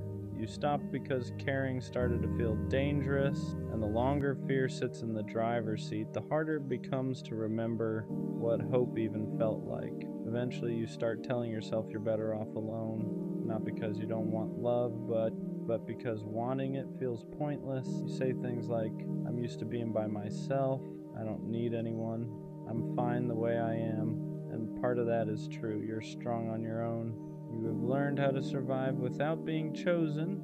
You can build a life that doesn't depend on someone staying. But there's another part you don't talk about. The part that still wants to be seen. The part that still wants someone to stay without being asked. The part that wonders what it would feel like to finally be someone's first choice. So you compromise with yourself. You don't hope, but you don't fully let go either. You live in this middle space where love is something other people get, and you quietly prepare for a life without it. You stop imagining shared futures. You stop picturing growing old with someone. You plan your life around independence because that's the only constant you trust. And people admire you for it. They call you self-sufficient. They say you're unbothered. They think you're healed. But healing isn't supposed to feel like convincing yourself you don't want something you still ache for. You didn't choose solitude because it fulfilled you. You chose it because disappointment taught you not to expect more. And the scariest part, the longer you live like this, the more normal it feels. Love stops feeling like something missing and starts feeling like something unrealistic. And that's when you wonder if love didn't avoid you at all. If you just slowly stopped believing you were allowed to have it. The truth is, you never stopped wanting love. You just stopped admitting it. You tell yourself you're fine alone, that you've outgrown the need for romance, that you're focused on yourself now. But late at night, when everything's quiet, that truth shows up. You still imagine being chosen, still wonder what it would feel like to be someone's safe place, still crave a love that doesn't hesitate. You just don't say it out loud anymore. Because admitting you still want love feels dangerous. It feels like setting yourself up for disappointment again. Like reopening a door you worked so hard to close, so you downplay it, you joke about it, you bury it under independence and self-control. But wanting love never made you weak. Being hurt just taught you to hide that want better. You learned how to survive without being chosen, but survival was never the same as fulfillment, and deep down you know the difference. You didn't stop believing in love because you healed. You stopped because believing started to feel like self-betrayal. Like hoping for something that never came was making a fool of you. So you chose silence instead. But that silence doesn't mean you're done wanting love. It just means you're tired of wanting it alone. At some point, you have to face the question you've been avoiding this whole time. Is love really done with you, or are you done believing in it? Because the truth is, love didn't disappear overnight. It faded every time you were disappointed, every time someone almost chose you, every time you opened up and watched it fall apart again. Eventually, believing started to feel stupid, like hoping for something that clearly wasn't meant for you. So you stopped. Not because you stopped wanting love, but because you couldn't handle wanting it alone anymore. You told yourself this is just how life turned out, that some people get love and others learn how to live without it, and maybe that belief protected you. It kept you from more heartbreak, more waiting, more letting yourself down, but it also cost you something. It cost you the ability to imagine a future that includes being chosen. It cost you the courage to believe something good could stay. So now you stand here, not hopeless, not hopeful, just tired of wondering, tired of preparing for disappointment, tired of asking why love keeps missing you. And maybe the hardest truth is this: love didn't stop trying to find you. You just stopped leaving the door open, not because you're broken, not because you're unlovable, but because getting your hopes up hurt more than letting them go. And whether love ever finds you or not, one thing is clear now: you didn't lose because you loved too much. You lost because loving started to feel unsafe. So if love ever does come again, it won't be loud, it won't rush you, it won't demand you believe right away. It'll wait, and the real question won't be whether love finds you. It'll be whether you're willing to believe again when it does. Being a teenager and going through this, it's different, because it's your first time feeling everything this deeply. The first time you stay up late just to talk to someone. The first time your mood depends on a notification. The first time you actually care if someone stays or leaves. And you don't even realize how much it's affecting you at the time. You just think, this is what it's supposed to feel like. So you give everything.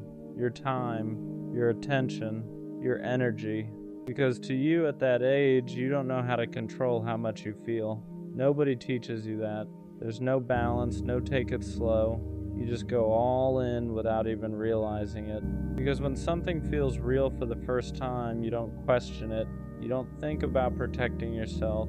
You don't think about what could go wrong. You don't think about whether the other person feels the same way. You just feel it. And you let it take over everything. Your whole day starts revolving around them. You wake up and check your phone first thing. You wait for their message like it actually means something. You reread conversations like there's something hidden in them. And the craziest part? You don't even notice how deep you're getting. It feels normal. It feels like this is just what liking someone is supposed to be. And when they give you attention, it hits different at that age. Because it's not just attention. It's validation. It's the feeling of being chosen. The feeling that out of everyone, they're picking you to talk to laugh with, to spend time on. And when you haven't felt that before, it becomes everything. That's why you start giving more time, more energy, more of yourself.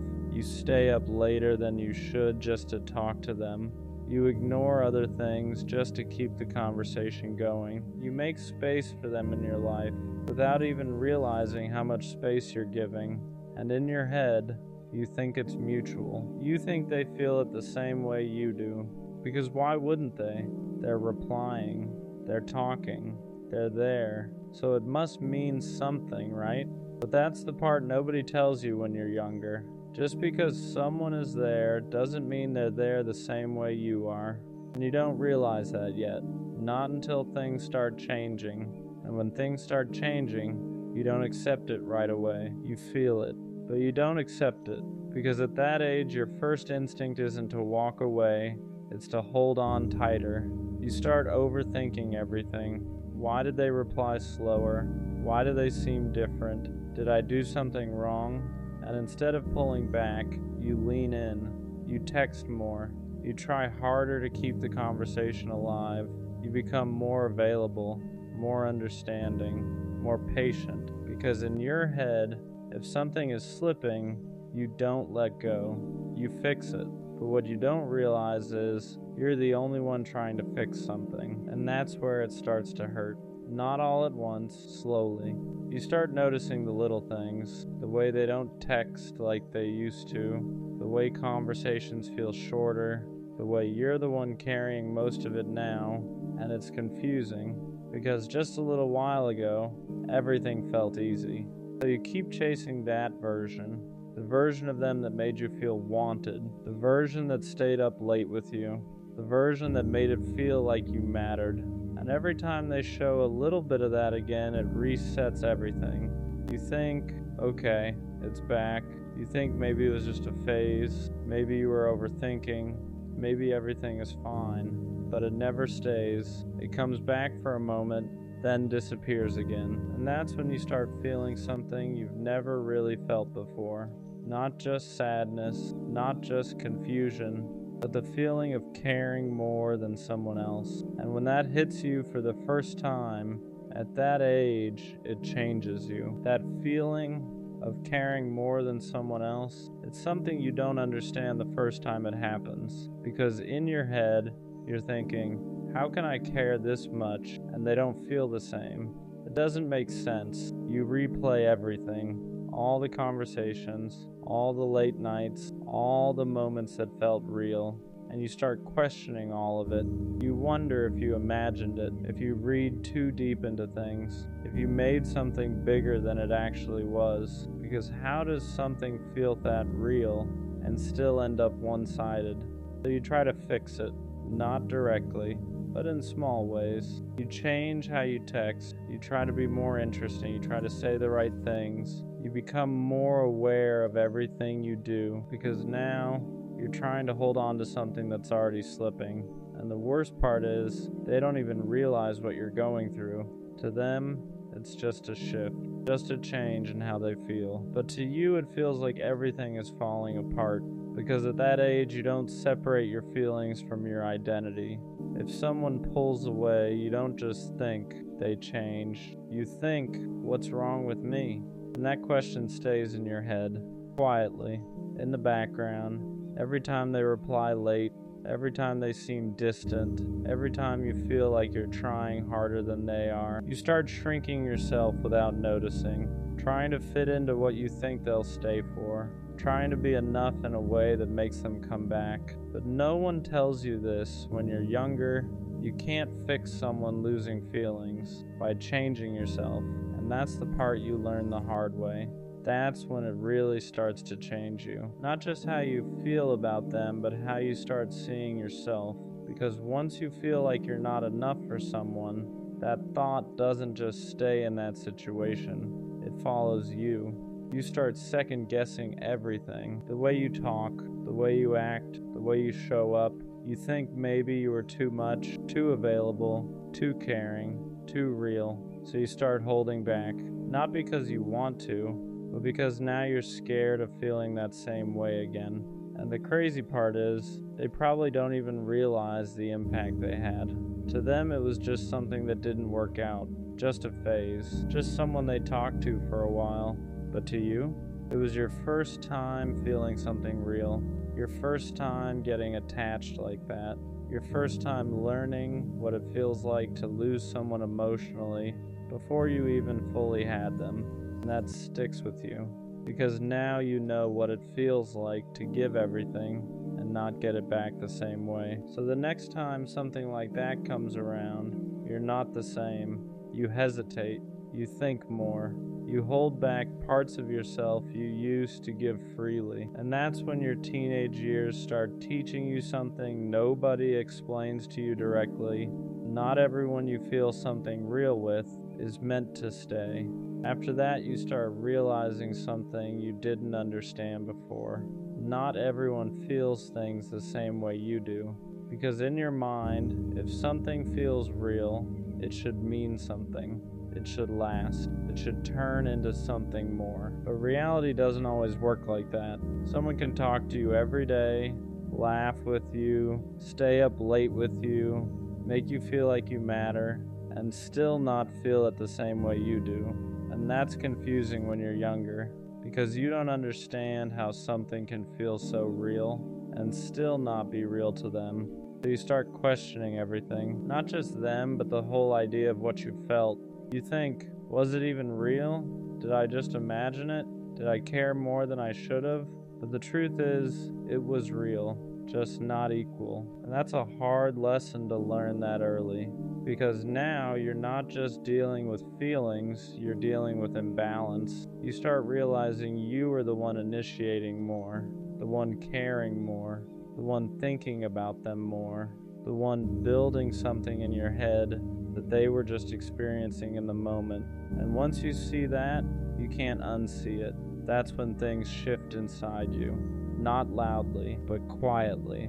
You stop looking at it like something that ended and start seeing it for what it actually was. Something that meant more to you than it ever did to them.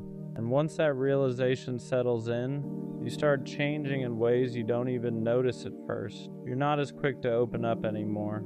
You don't say everything on your mind like you used to. You don't give your time as freely, because now you've seen what happens when you do. Not that you don't care anymore, it's that you care differently, more carefully, more guarded. Because before, you didn't think twice about it. If you liked someone, you showed it. If you cared, you gave it fully.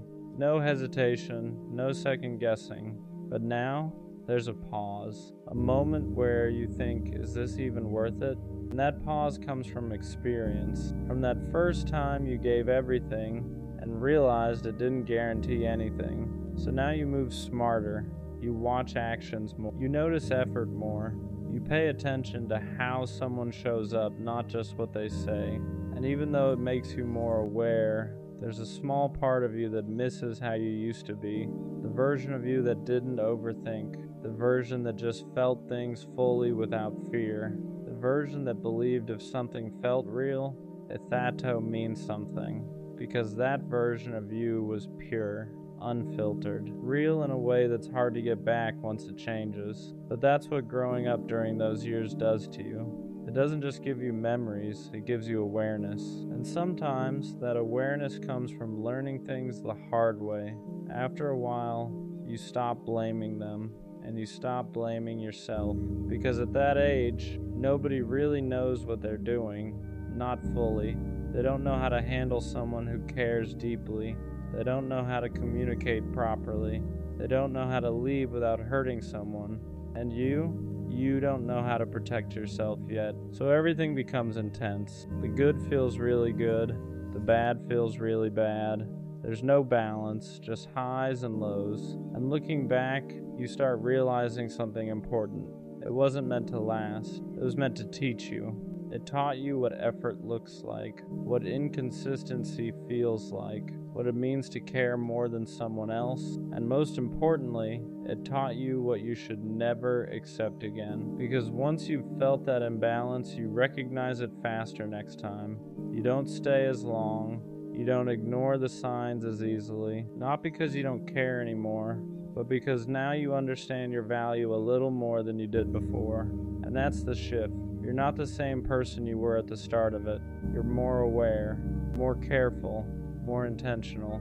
And even though it came from something that hurt, that growth, that stays. And when you look back on it later, you don't just remember the person. You remember the version of you that existed during that time. The version of you that felt everything without holding back. The version of you that stayed up late just to talk to someone. The version of you that gave your time, your energy, your attention, without thinking twice about it. And yeah, that version of you got hurt, got confused, got left trying to understand something that didn't make sense. But that doesn't make it a mistake. It makes it real. Because those teenage years, they're not just about what happens. They're about what you learn from it. You learn that not everyone stays. You learn that feelings aren't always equal. You learn that just because something feels real doesn't mean it's meant to last. But you also learn something more important than all of that.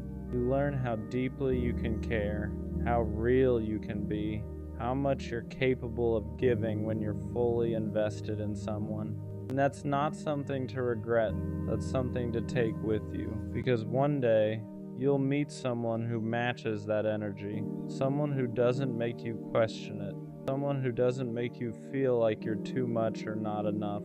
And when that happens, everything you went through back then will finally make sense. Because those teenage years didn't break you, they built you into someone who knows the difference between something that feels real and something that actually is. Maybe I'm not hard to love. Maybe I'm just not someone people stay for.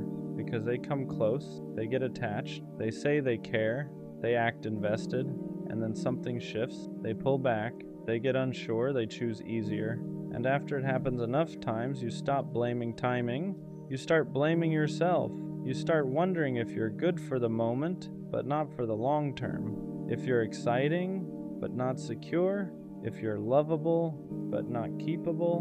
And that thought sits heavy because being left doesn't just hurt your heart, it makes you question your value.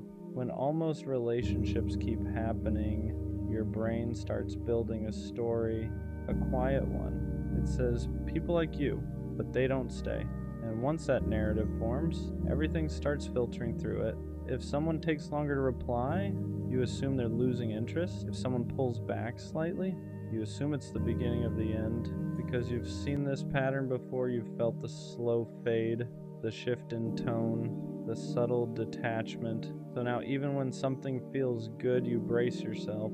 Not because you're negative, because you're tired of being surprised. And the scary part, you start expecting abandonment before it even happens. You hold back, you don't get too excited, you don't fully relax, because deep down, you're preparing for them to leave.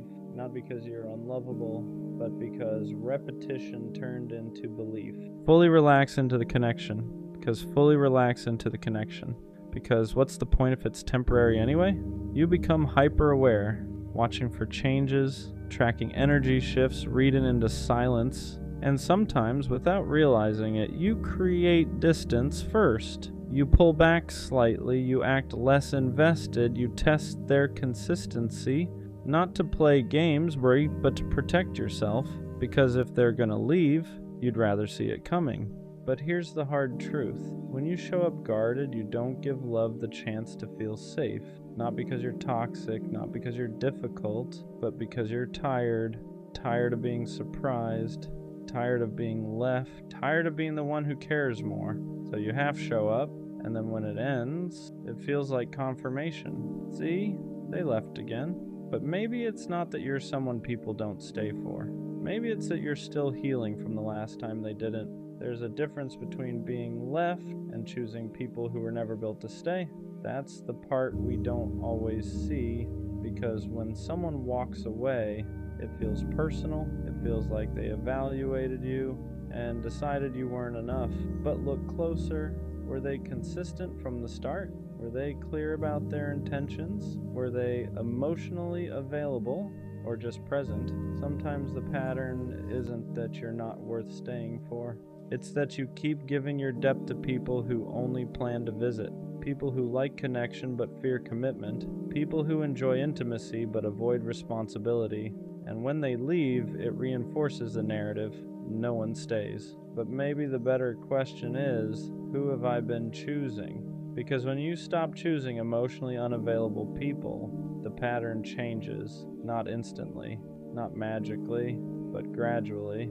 You realize you were never hard to stay for, you were just staying with people who were temporary, At some point, you stop chasing permanence, you stop trying to lock something in before it's solid, stop over-investing just to make it last, stop forcing potential into commitment because you realize something. You can't convince someone to stay. You can't love someone into being ready. You can't perform your way into permanence. So instead of gripping tighter, you loosen your hold. You let people show you who they are. You stop rushing labels. Stop fantasizing futures before foundations exist. And something interesting happens when you're no longer desperate for someone to stay. You start attracting people who actually want to.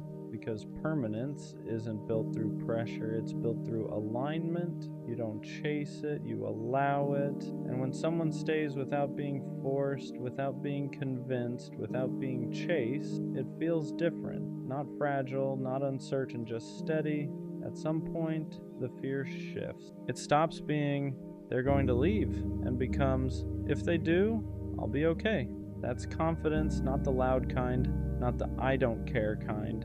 The steady kind. You stop gripping so tightly. You stop overanalyzing every shift. You stop trying to secure permanence too early because you know this. If someone stays, it's because they want to, not because you convinced them, not because you performed perfectly, not because you minimized yourself. And if they leave, it doesn't collapse your identity. It doesn't confirm you're unworthy. It just confirms they weren't aligned.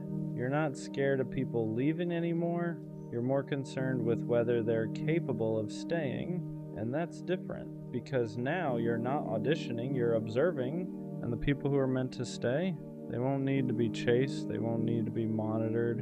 They won't need to be reminded. They'll just stay. Being someone people stay for starts with staying true to yourself first, because when you abandon yourself to keep someone else, you teach them that you'll tolerate instability, you over-adjust, over-forgive, overextend, you bend your boundaries so they don't feel pressured, you silence your needs so they don't feel overwhelmed, and slowly, you're the one disappearing. But here's the shift. The more you stay grounded in who you are, the less you attract people who only plan to pass through. When you communicate clearly, when you hold your standards calmly, when you don't chase mixed signals, the wrong people leave faster. And that's not loss, that's filtering. You don't become someone people stay for by shrinking yourself into convenience. You become that by being steady in your worth. The right person won't stay because you made it easy. They'll stay because they respect what you stand on. The right love doesn't feel like survival. It doesn't feel like holding your breath. It doesn't feel like waiting for the other shoe to drop. It doesn't feel like constantly proving you're worth keeping. It feels stable, not boring, not forced, stable. You're not overthinking every text. You're not tracking effort. You're not wondering if today is the day they change their mind. You just feel secure, and that's what you've been craving this whole time. Not obsession, not intensity, not dramatic passion, stability. Because when someone is truly staying, you don't have to fight for reassurance. You don't have to shrink. You don't have to overperform. You don't have to prepare for abandonment. You get to relax. And if you've never experienced that, of course, you start thinking maybe you're not someone people stay for, but maybe you've just never been with someone capable of stable love. There's a difference. At some point, you stop fearing being left. You start expecting to be valued. That's the real shift. You don't walk into connections thinking, how long will this last? You walk in thinking, if this is aligned, it will stay. You stop preparing for abandonment. Stop bracing for the slow fade. Stop assuming you'll have to fight to be kept, because now you know something. If someone leaves, it doesn't mean you weren't worth staying for. It means they weren't built to stay. And instead of internalizing it, you let it pass. You don't collapse. You don't spiral. You don't rewrite your worth. You understand that being valued is the bare minimum. And once you truly believe that, you stop entertaining anything less. You don't chase clarity. You don't beg for reassurance. You don't accept confusion. You expect effort. You expect consistency. You expect intention. And the people who can't offer that, they filter themselves out. So, Am I just not someone people stay for? No, I just stopped staying where I'm not valued. There's a difference. For a long time I thought people leaving was proof that I wasn't enough, not interesting enough, not secure enough, not worth committing to long term. But now I see it clearly. The wrong people didn't stay because they were never meant to build. They were meant to teach me what inconsistency feels like, teach me what mixed signals look like, teach me what I will never accept again. And once you learn that, you stop chasing permanence, you stop trying to be easier, you stop overproving, you stop bending yourself into something digestible, because you realize this. You are absolutely someone people stay for, just not people who are unsure, not people who love halfway, not people who need options. The right person won't need convincing. They won't need time to decide your worth. They won't feel overwhelmed by your depth. They'll feel steady. And this time, if someone leaves, you won't question your value, you'll question their capacity, because you're no longer asking, well, why don't people stay? You're asking her, are they capable of staying at my level? And that's the shift. I tried to be enough for her, not in a fake way, not in a changing who I am way, but in a way where I genuinely believe that if I showed up right, it would be enough.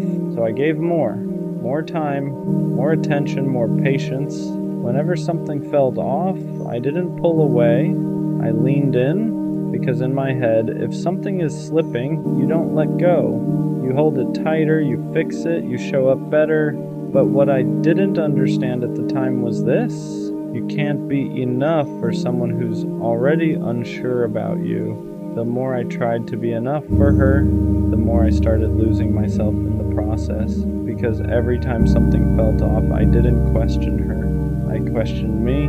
Maybe I wasn't doing enough. Maybe I wasn't saying the right things. Maybe I needed to be more understanding, more patient, more whatever she needed, so I adjusted. Not all at once, just little changes, trying to meet her where she was, even when she wasn't meeting me back. And that's how it starts. You don't notice it right away, but slowly you go from being yourself to being who you think they'll stay for. And the crazy part is, the more I gave, the less it seemed to matter, because being enough isn't something you prove through effort.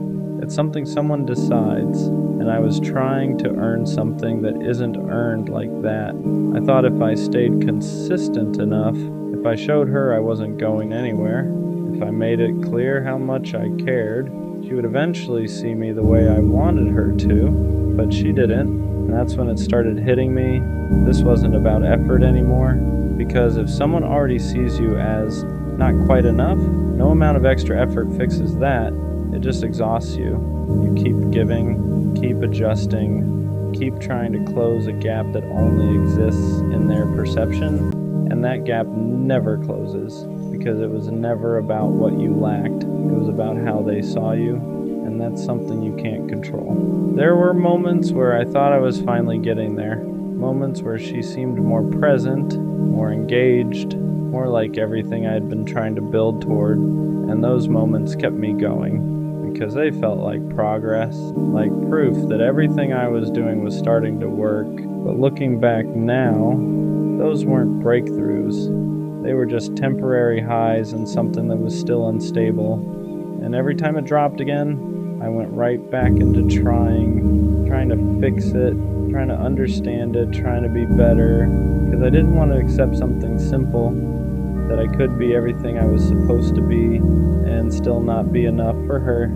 That's a hard truth to sit with, because it forces you to stop trying and just see things for what they are.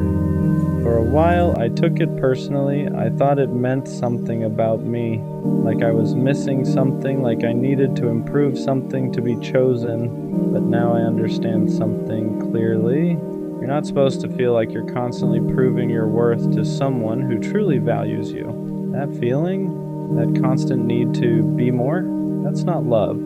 That's insecurity being fed by inconsistency, because the right person doesn't make you feel like you're almost enough.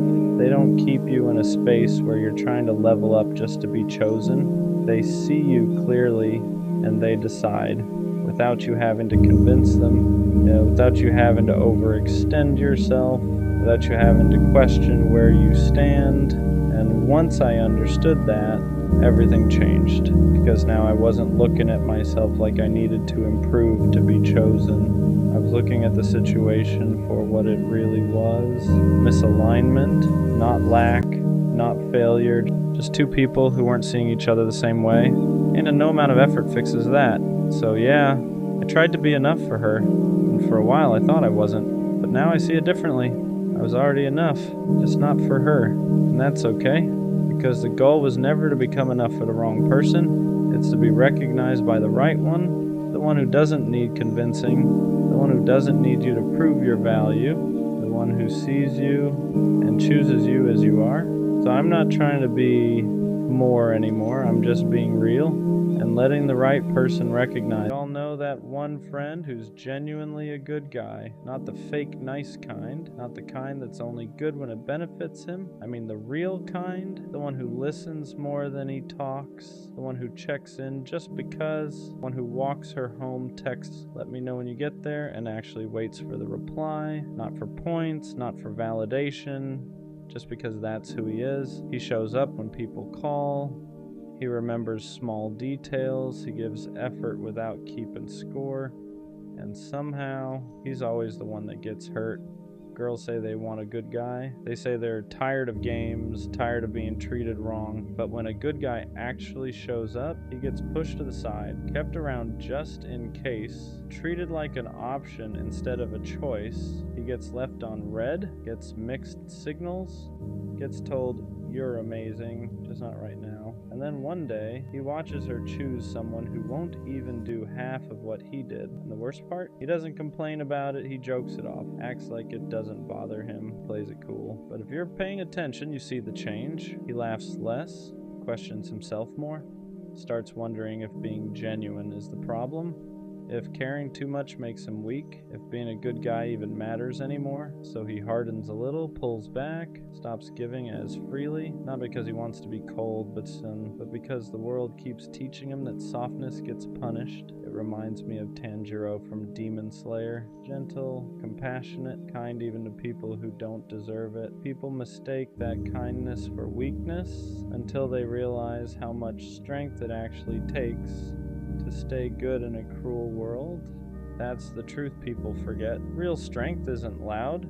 It doesn't dominate. It doesn't need to prove itself. Real strength is staying kind when life gives you every reason not to be. So if you know a guy like that, be there for him. Remind him that his heart isn't a flaw, that being good isn't something he needs to outgrow, because one day someone is going to see him, really see him, and they won't make him pay for the damage done by people who couldn't handle his heart. And when that happens, being a good guy will finally feel worth it. What people don't realize is how early the good guy starts changing himself without even noticing. At first it's small, he replies a little slower, he stops double texting, he thinks twice before doing something thoughtful because he's scared it'll be taken the wrong way, not appreciated, or worse, ignored. He starts asking himself questions he never used to ask. Am I doing too much? Should I care less? Why do I always end up like this? And that's dangerous, because now he's learning to dull the very traits that made him special. The world doesn't break good guys all at once. It chips away at him slowly. Every time his effort isn't matched, every time his loyalty is taken for granted, every time he's told he's perfect but still not chosen. Eventually he starts building walls, not because he wants to play games, but because he's tired of being the only one who loses when he plays fair. He watches people who treat others poorly get rewarded with attention, love, and chances, and he wonders what he's doing wrong for choosing empathy instead of ego. But here's what nobody tells him. Being a good guy isn't about what you receive immediately, it's about who you become long term.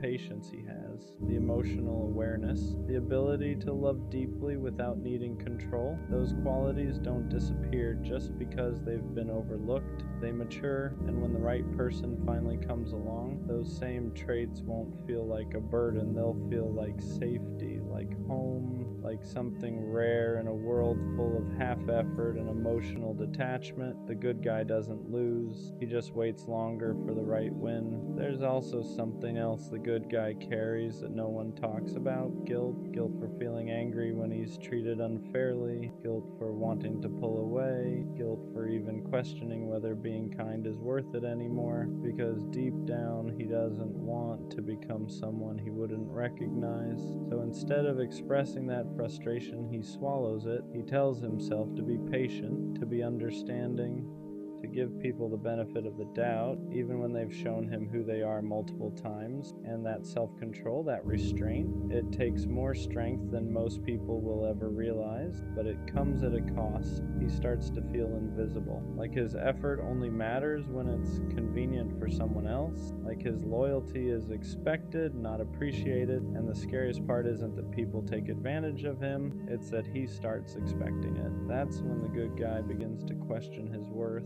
Not in a dramatic way, quietly, internally. He wonders if he needs to be colder to be respected, louder to be noticed, less caring to be chosen. And even though he doesn't like those thoughts, they creep in anyway. But here's the truth he needs to hear. The world doesn't need more detached people pretending they don't care.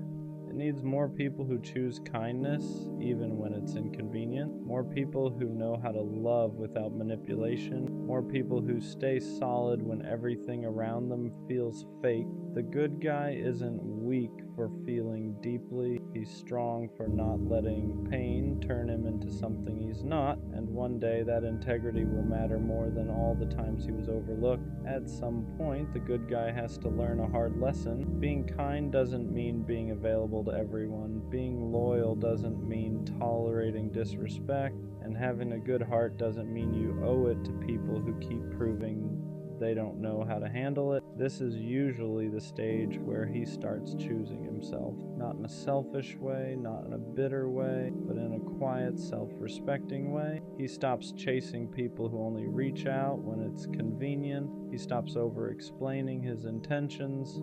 He stops proving that he's different. Because the truth is, the right people don't need convincing. The good guy learns that boundaries aren't walls, they're filters. They don't block love, they block misuse. And once he understands that, everything changes. He becomes more selective with his energy, more intentional with who gets access to him. He still cares deeply, but now it's earned. This is where his strength really shows. He doesn't become cruel, he doesn't become cold, he just becomes aware. He learns that love shouldn't feel like constantly waiting your turn, that effort shouldn't feel one-sided, that if someone truly values you, they won't make you question where you stand. And when he finally meets someone who matches his energy, who sees his kindness as safety instead of weakness, it clicks. All the waiting, all the hurt, all the doubt, it suddenly makes sense. Because the good guy wasn't wrong for being good. He was just giving his heart to the wrong people. There's a moment where the good guy finally realized something important. He was never meant to be understood by everyone. His way of loving was never designed for people who thrive on attention, chaos, or option. It was meant for someone who values depth, consistency, and intention. And once that clicks, he stops feeling ashamed of who he is. He understands now that not everyone deserves access to his softness, that some people only know how to take, not receive. And that doesn't make him naive, it makes him discerning. He doesn't need to change his heart, he just needs to protect it better. The good guy learns how to walk away without guilt, not because he stopped caring, but because he started caring about himself too.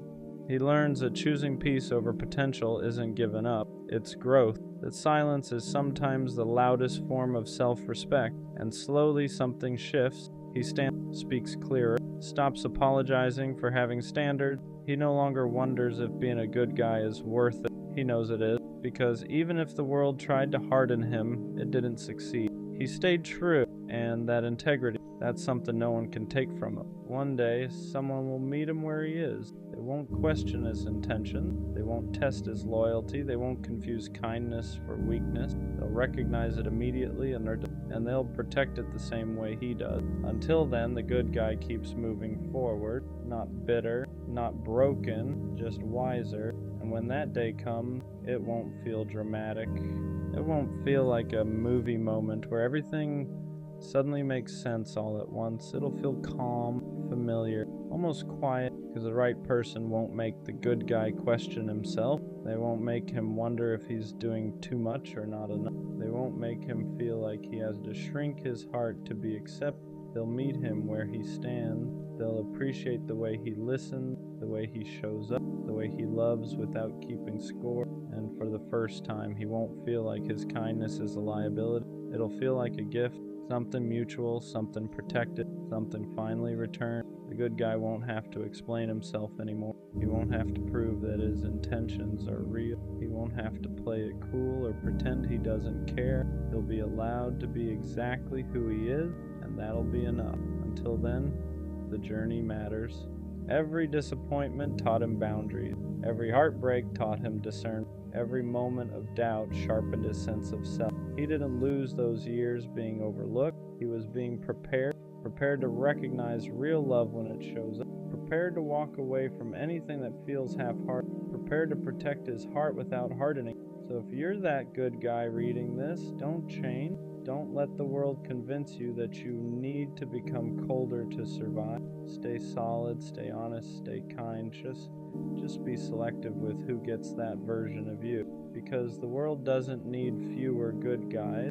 It needs people brave enough to stay good even when it's easier not to. What people never see is how much discipline it takes for the good guy to stay the way he is.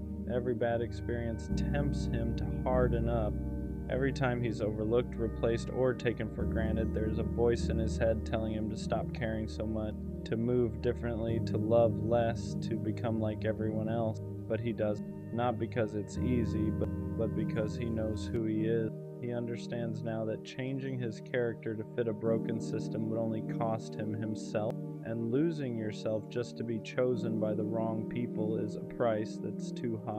So instead of becoming colder, he becomes more intentional. Instead of closing his heart, he narrows the door. He learns that being good doesn't mean being accessible to everyone. It means being principled. It means having the strength to say no, to walk away, to choose solitude over disrespect. And that kind of self-control, that's rare. The good guy also learns to forgive, not to excuse what hurt him, but to free himself from carrying resentment. He doesn't want bitterness living rent-free in his heart. He wants peace, growth, clarity, and forgiveness is part of that process. And one day, when someone finally meets him with the same depth, the same consistency, the same effort, he'll recognize it immediately. Not because it feels intense, but because it feels familiar. Until then, he keeps building, keeps healing, keeps choosing integrity over impulse, because the good guy isn't waiting to be saved. He's becoming someone worth meeting. In the end, the good guy doesn't get a dramatic apology from everyone who hurt him. He doesn't get closure from every situation that left scars. And he doesn't get a moment where the world suddenly admits it was wrong for overlooking him. What he gets is something quiet and far more powerful. He gets peace. Peace in knowing he never had to become someone else to survive. Peace in knowing his heart stayed intact even after everything. Peace in knowing he loved honestly in a world that often rewards the opposite. He looks back and realizes that every time he was ignored, every time he was treated like an option, every time he was underestimated, it wasn't a reflection of his root. It was a reflection of who couldn't meet him where he stood. And that understanding changes everything, because now he doesn't crave validation. He doesn't chase attention. He doesn't beg to be chosen. He knows who he is. And when love finally finds him, the kind that's mutual, intentional, and steady, it won't feel like winning. It'll feel like alignment, like finally being understood without having to explain yourself, like being valued without having to prove. Until then, the good guy keeps walking forward, not bitter, not resentful, not hard, just ground. And that's the kind of strength no one can take. I've been thinking about something lately.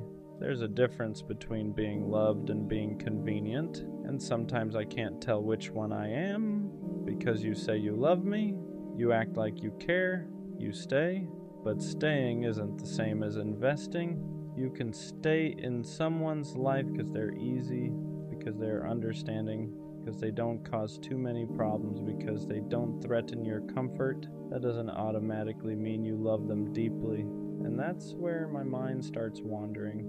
If I stopped being easy, if I stopped being patient, if I stopped adjusting when you're distant, if I stopped giving you the benefit of the doubt every time something feels off, would you still love me the same? Or would things start feeling heavier to you? Because I love in a way that's active. I think about you when you're not around. I consider how my actions affect you. I replay conversations to make sure I didn't hurt you unintentionally. I check in even when I'm tired. And I don't do that to be praised. I do that because I care, so when I don't feel that same level of intentionality back, it doesn't make me angry. It makes me unsure, because love shouldn't feel like something one person maintains. It shouldn't feel like if I stopped trying, everything would slowly collapse. Sometimes I wonder if you love the way I show up for you, but not the actual weight of loving me back, because loving me means consistency. It means emotional awareness. It means showing up even when you're stressed. It means reassuring without being asked 5 times. And I don't know if you're loving me or just enjoying how I love you. And that difference matters more than people think. Because I don't want to be someone's peace if I'm not also their priority. I don't want to be someone's stability if I'm not also deeply valued. I don't want to be easy to keep just because I'm hard to lose. I want to feel chosen loudly enough that I don't question it silently. And lately, I've been questioning it. I think what makes this question uncomfortable is that nothing is technically wrong. You're not cruel, you're not distant all the time, you're not openly careless. But love isn't just about what someone isn't doing. It's about what they are doing consistently. And sometimes I feel like I'm filling in emotional gaps you don't even notice are there. When I feel tension, I address it. When I sense distance, I close it. When communication weakens, I strengthen it. But when I pull back slightly, even a little, I can feel the difference immediately, and that tells me something. Because if the connection shifts the moment I stop overcompensating, then maybe I've been holding more weight than I realized. And that's exhausting. Not physically, emotionally. Because loving someone deeply while wondering if they love you with the same intentionality creates a quiet insecurity you don't talk about out loud. You start asking yourself subtle questions. If I didn't initiate, would they? If I didn't reassure, would they? If I didn't bring warmth into the conversation, would it still feel warm? And I don't want to think like that. I don't want to calculate effort. I don't want to measure energy. But imbalance forces you to notice patterns, and patterns don't lie. There's also a difference between being wanted and being valued. Wanted is temporary, wanted is emotional in the moment, valued is consistent. Valued means you're considered in decisions. Valued means your feelings are handled carefully. Valued means someone protects the connection, even when things feel stable. Sometimes I feel wanted, but I don't always feel protected. And protection doesn't mean control. It means awareness. It means someone thinking, I don't want to lose this, so I'll handle it with care. I want to feel like that. I don't want to be someone you assume will always stay. I want to be someone you actively choose to keep, because there's a dangerous comfort in knowing someone is loyal. It can make you relax too much. It can make you stop trying as hard. It can make you think effort isn't urgent anymore. But love without continued effort slowly turns into maintenance, and maintenance feels transactional. I don't want to be loved because I'm stable. I don't want to be loved because I'm understanding. I don't want to be loved because I don't make things difficult. I want to be loved because I matter, because my presence is important to you, because losing me would actually affect you, not just inconvenience you. And if I ever have to question that for too long, then something isn't landing the way love should. Because when you're deeply loved, you don't feel like you're the only one holding the emotional glue together.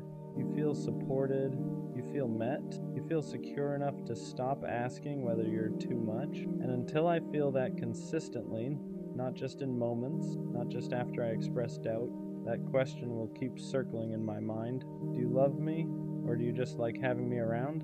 There's something I haven't said out loud. I think I'm afraid of being loved comfortably. Not passionately, not intentionally, comfortably. Comfortable love is quiet. It assumes I'll always be there. It stops checking as much. It stops pursuing as much. It stops protecting the connection as carefully. And it doesn't look toxic. It just slowly feels less alive, less intentional. Because in the beginning, you pay attention to everything. You notice small mood changes. You ask deeper questions. You show up with energy. But once things feel secure, once I've proven I'm loyal, once you feel like I'm not going anywhere, do you still put in that same care, or do you relax into the assumption that I'll always adjust? Because here's the truth, I do adjust. I understand when you're tired, I understand when you're stressed, I understand when you need space, but understanding shouldn't mean I absorb everything. It shouldn't mean I silently carry the emotional difference. And sometimes I feel like I do. Sometimes I feel like I love you in ways that require awareness, and you love me in ways that require comfort. There's a difference. Awareness asks, how does this affect them? Comfort asks, they'll understand. And I always do. But at what cost? Because when you're the emotionally steady one, the patient one, the consistent one, people forget you still need reassurance too. They forget you still need to feel chosen. They forget that even the calmest person can start questioning things if effort shifts. And I've felt shifts, not dramatic ones, small ones, less curiosity, less intentional communication, less urgency to fix small disconnects. And when small disconnects aren't addressed, they grow, not into explosions, into distance. And distance is quiet, doesn't scream. It settles. It makes you feel slightly alone even when someone is right there. That's the part that scares me, not losing you. Feeling alone while still having you. Because if I'm going to love someone deeply, I don't want to feel like I'm maintaining it by myself. I don't want to feel like my emotional awareness is what keeps us stable. I want to feel met. I want to feel like if I pull back slightly, you lean in. I want to feel like if I'm overwhelmed, you step up. I want to feel like if I go quiet, you notice without me announcing it. That's love, not just staying, not just saying it, but actively participating in it. And until I feel that consistently, not just when I bring it up, not just after conflict, not just when I look distant, that question will sit with me. Are you loving me deeply, or just loving the fact that I make things easy? I think the hardest truth I'm slowly accepting is this. If I have to constantly question the depth of your love, then something about it doesn't feel secure. And love without security becomes anxiety. Not loud anxiety, quiet anxiety. The kind where I replay conversations in my head, the kind where I overanalyze tone, the kind where I wonder if I'm asking for too much just because I want consistency. And I don't want to be that version of myself. I don't want to love guarded. I don't want to measure how much I give.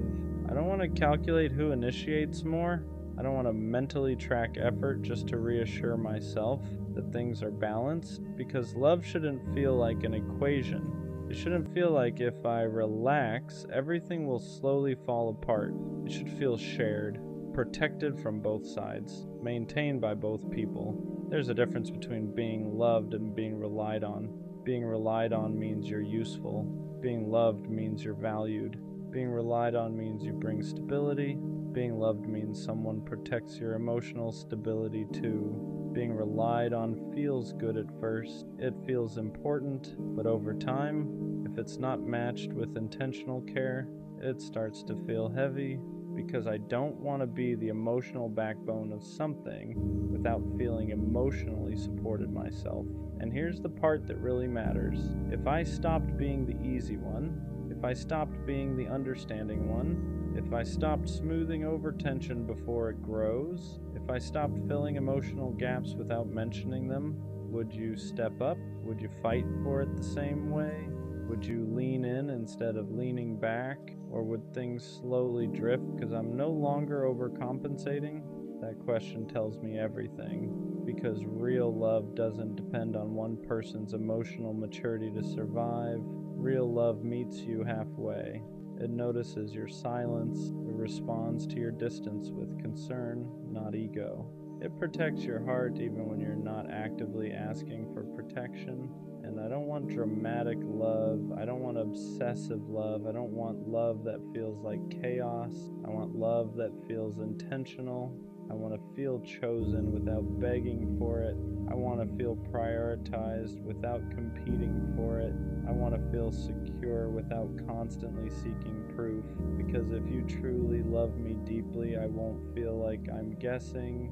I won't feel like I'm trying to convince myself. I won't feel like I'm the one holding the emotional glue together. I'll feel it in your consistency, in your effort after comfort sets in your willingness to maintain what we have instead of assuming it will maintain itself.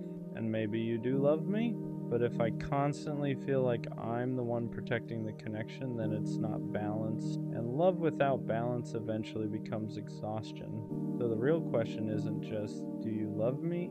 It's this: if I stop making it easy to love me, would you still love me the same? Or have I just been convenient all along? There's something about half-secure love that changes you slowly, not overnight, not dramatically, but quietly. You stop asking for reassurance because you don't want to seem needy. You stop bringing up small things because you don't want to create tension.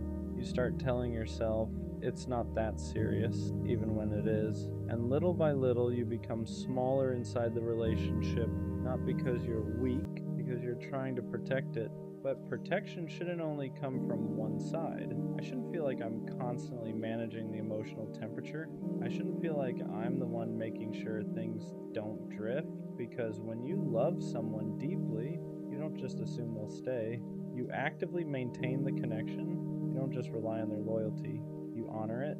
And sometimes I wonder if you've gotten used to me, used to my patience, used to my consistency, used to the fact that I rarely overreact. And being used to is dangerous because comfort without effort turns into complacency, and complacency slowly turns into distance. And distance is what makes someone start asking questions they never wanted to ask.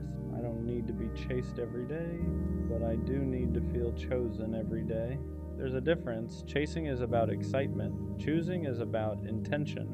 Choosing means you still show effort after the honeymoon phase fades. Choosing means you still check in emotionally even when nothing is wrong. Choosing means you don't let comfort replace care. And that's what I crave. Not intensity, not drama, not chaos disguised as passion. I want steady love, the kind where I don't have to analyze tone, the kind where I don't feel like I'm overthinking every small shift, the kind where my nervous system isn't constantly scanning for changes. Because when love feels secure, your body relaxes. You don't brace for distance. You don't anticipate inconsistency. You don't question whether you matter that day. And lately I've caught myself bracing. That's what scares me. I've realized something about myself. When I start questioning whether I'm loved, I don't get loud. I get quiet. I observe more. I speak less. I test nothing, but I notice everything. I notice if you initiate. I notice if you reassure without being prompted. I notice if your effort stays steady or fluctuates. And if it fluctuates too much, I don't argue. I slowly detach, not because I want to, but because protecting my heart becomes instinct, and once I start detaching, it's hard to reverse. Because detachment doesn't come from anger, it comes from exhaustion, from feeling like you've been carrying something emotionally alone for too long. And I don't want to detach from you. I want to feel secure with you, but security requires reciprocity. I think what hurts most is the possibility that you love me in your own way, but not in the way I need. And love isn't just about what you feel internally, it's about how it translates externally. If your love makes me feel unsure, If your love makes me feel like I'm asking for too much when I ask for consistency, if your love makes me feel like I have to shrink to keep the peace, then something isn't aligning, because real love doesn't make you question your value. It reinforces it. It doesn't make you wonder if you're too emotional. It makes you feel safe expressing emotion. And I don't want to be in a position where I'm constantly explaining why I need reassurance. I want it to feel natural, mutual, balanced. Here's the truth I don't say out loud. I don't want to compete with your comfort. I don't want to fight against your laziness. I don't want to beg for effort that should come naturally when someone truly values you. Because if you deeply loved me, you wouldn't want to risk losing me through neglect. You wouldn't let small disconnects grow. You wouldn't assume I'll always stay no matter what. You would treat the connection like it matters, not just when things feel unstable, but especially when things feel secure. Because secure love still requires maintenance, it still requires intention, it still requires showing up fully. And if I ever feel like I'm the only one doing that consistently, that's when love starts feeling heavy instead of safe. So do you love me? Or do you just like having me? Because those two things look similar at first, but over time, they feel very different. Liking having me means you enjoy my presence. Loving me means you protect it. Liking having me means you're comfortable. Loving me means you're intentional. Liking having me means you assume I'll stay. Loving me means you make sure I want to, and I don't want to stay somewhere I feel half secure. I don't want to slowly shrink just to keep something alive. I don't want to love loudly while feeling loved quietly. I want balance. I want mutual effort. I want to feel so consistently chosen that I stop asking myself this question entirely, because when you are deeply loved, you don't sit alone wondering. You feel it in the way they show up every day, not perfectly, but intentionally. And if I ever have to keep convincing myself that I'm loved, then maybe I'm not asking for too much. Maybe I'm just ready for a love that makes the answer obvious. Sometimes I don't question whether I love people. I know I do. I love intentionally, I love in details, I love in the quiet ways that don't always get noticed. I remember the small things you said 3 months ago. I notice when your voice sounds slightly different. I pay attention to your moods without you having to explain them. If you're overwhelmed, I adjust. If you're distant, I check in. If you're hurting, I feel it too. So when I sit alone and that thought creeps in, am I actually loved the same way? It doesn't come from insecurity.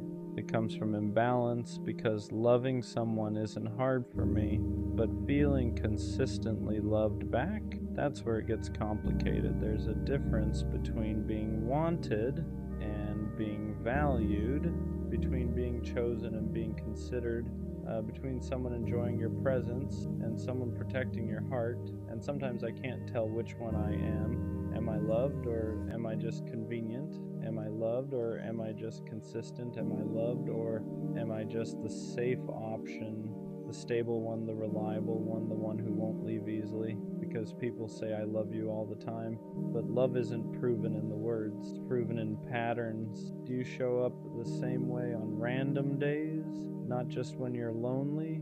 Do you care about my emotions when they're inconvenient? Do you notice when I go quiet, or do you only feel my absence when I stop giving? That's the part nobody talks about. You can be in a relationship, you can be talking every day, you can be physically close and still feel emotionally unsure, still feel like you're giving more than you're receiving, still feel like if you stop trying so hard, everything would fall apart.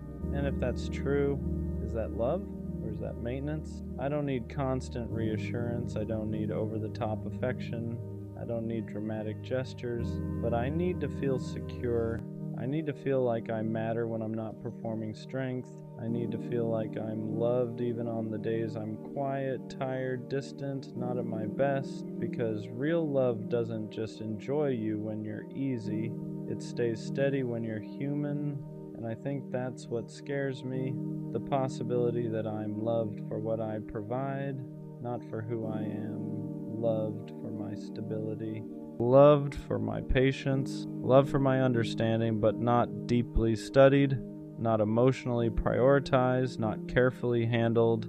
And if I'm being honest, I don't want half love. I don't want to be someone's comfort without being their commitment. I don't want to be someone's peace without being their priority. So yeah, sometimes I sit with that quiet question. Am I actually loved, or am I just really good at loving others? The hardest part about questioning love is that it doesn't always come from obvious neglect, doesn't always come from cheating or lying or someone clearly mistreating you. Sometimes it comes from subtle absence, from emotional gaps you can't quite explain, from feeling like you're standing next to someone but not fully with them. Because love isn't just about presence, it's about engagement.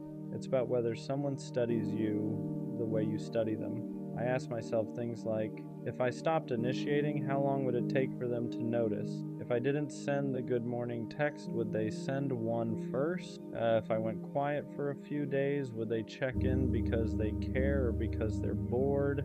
And I hate that those thoughts even exist, because when love feels secure, you don't test it in your head, you don't calculate effort, you don't keep mental score, you just exist inside it peacefully. But when love feels uneven, your brain starts tracking patterns. Who apologizes first? Who makes more time? Who adjusts more? And that's when the doubt begins. Not loud doubt, quiet doubt. The kind that sits in your chest at night. The kind that makes you reread conversations. The kind that makes you wonder if you're asking for too much or just asking the wrong person. I don't want dramatic love. I don't want obsession. I don't want someone who can't function without me. I want someone who chooses me consciously, daily, not because I'm easy, not because I'm stable, not because I don't cause problems, but because they genuinely value me, because they care about my internal world, because they don't want to risk losing me through laziness or emotional distance. That's the difference. You can love someone and still be careless. You can love someone and still take them for granted. You can love someone and still assume they'll never leave. But being loved properly, that feels intentional. It feels protected. It feels like someone is actively maintaining the connection, not just enjoying it. And sometimes I wonder, if I pulled my energy back to neutral, if I stopped overcompensating, if I loved at the same level I was receiving, would it still feel strong? Or would everything start crumbling? Because if my effort is what's holding us up, that's not love, that's imbalance disguised as loyalty. And I don't want to resent someone for something I never addressed, but I also don't want to keep shrinking just to avoid conflict. I want to feel wanted loudly enough that I don't question it silently. I want to feel secure enough that I don't rehearse conversations in my head. I want to feel chosen in a way that removes doubt instead of feeding it, because love shouldn't feel like something you constantly measure.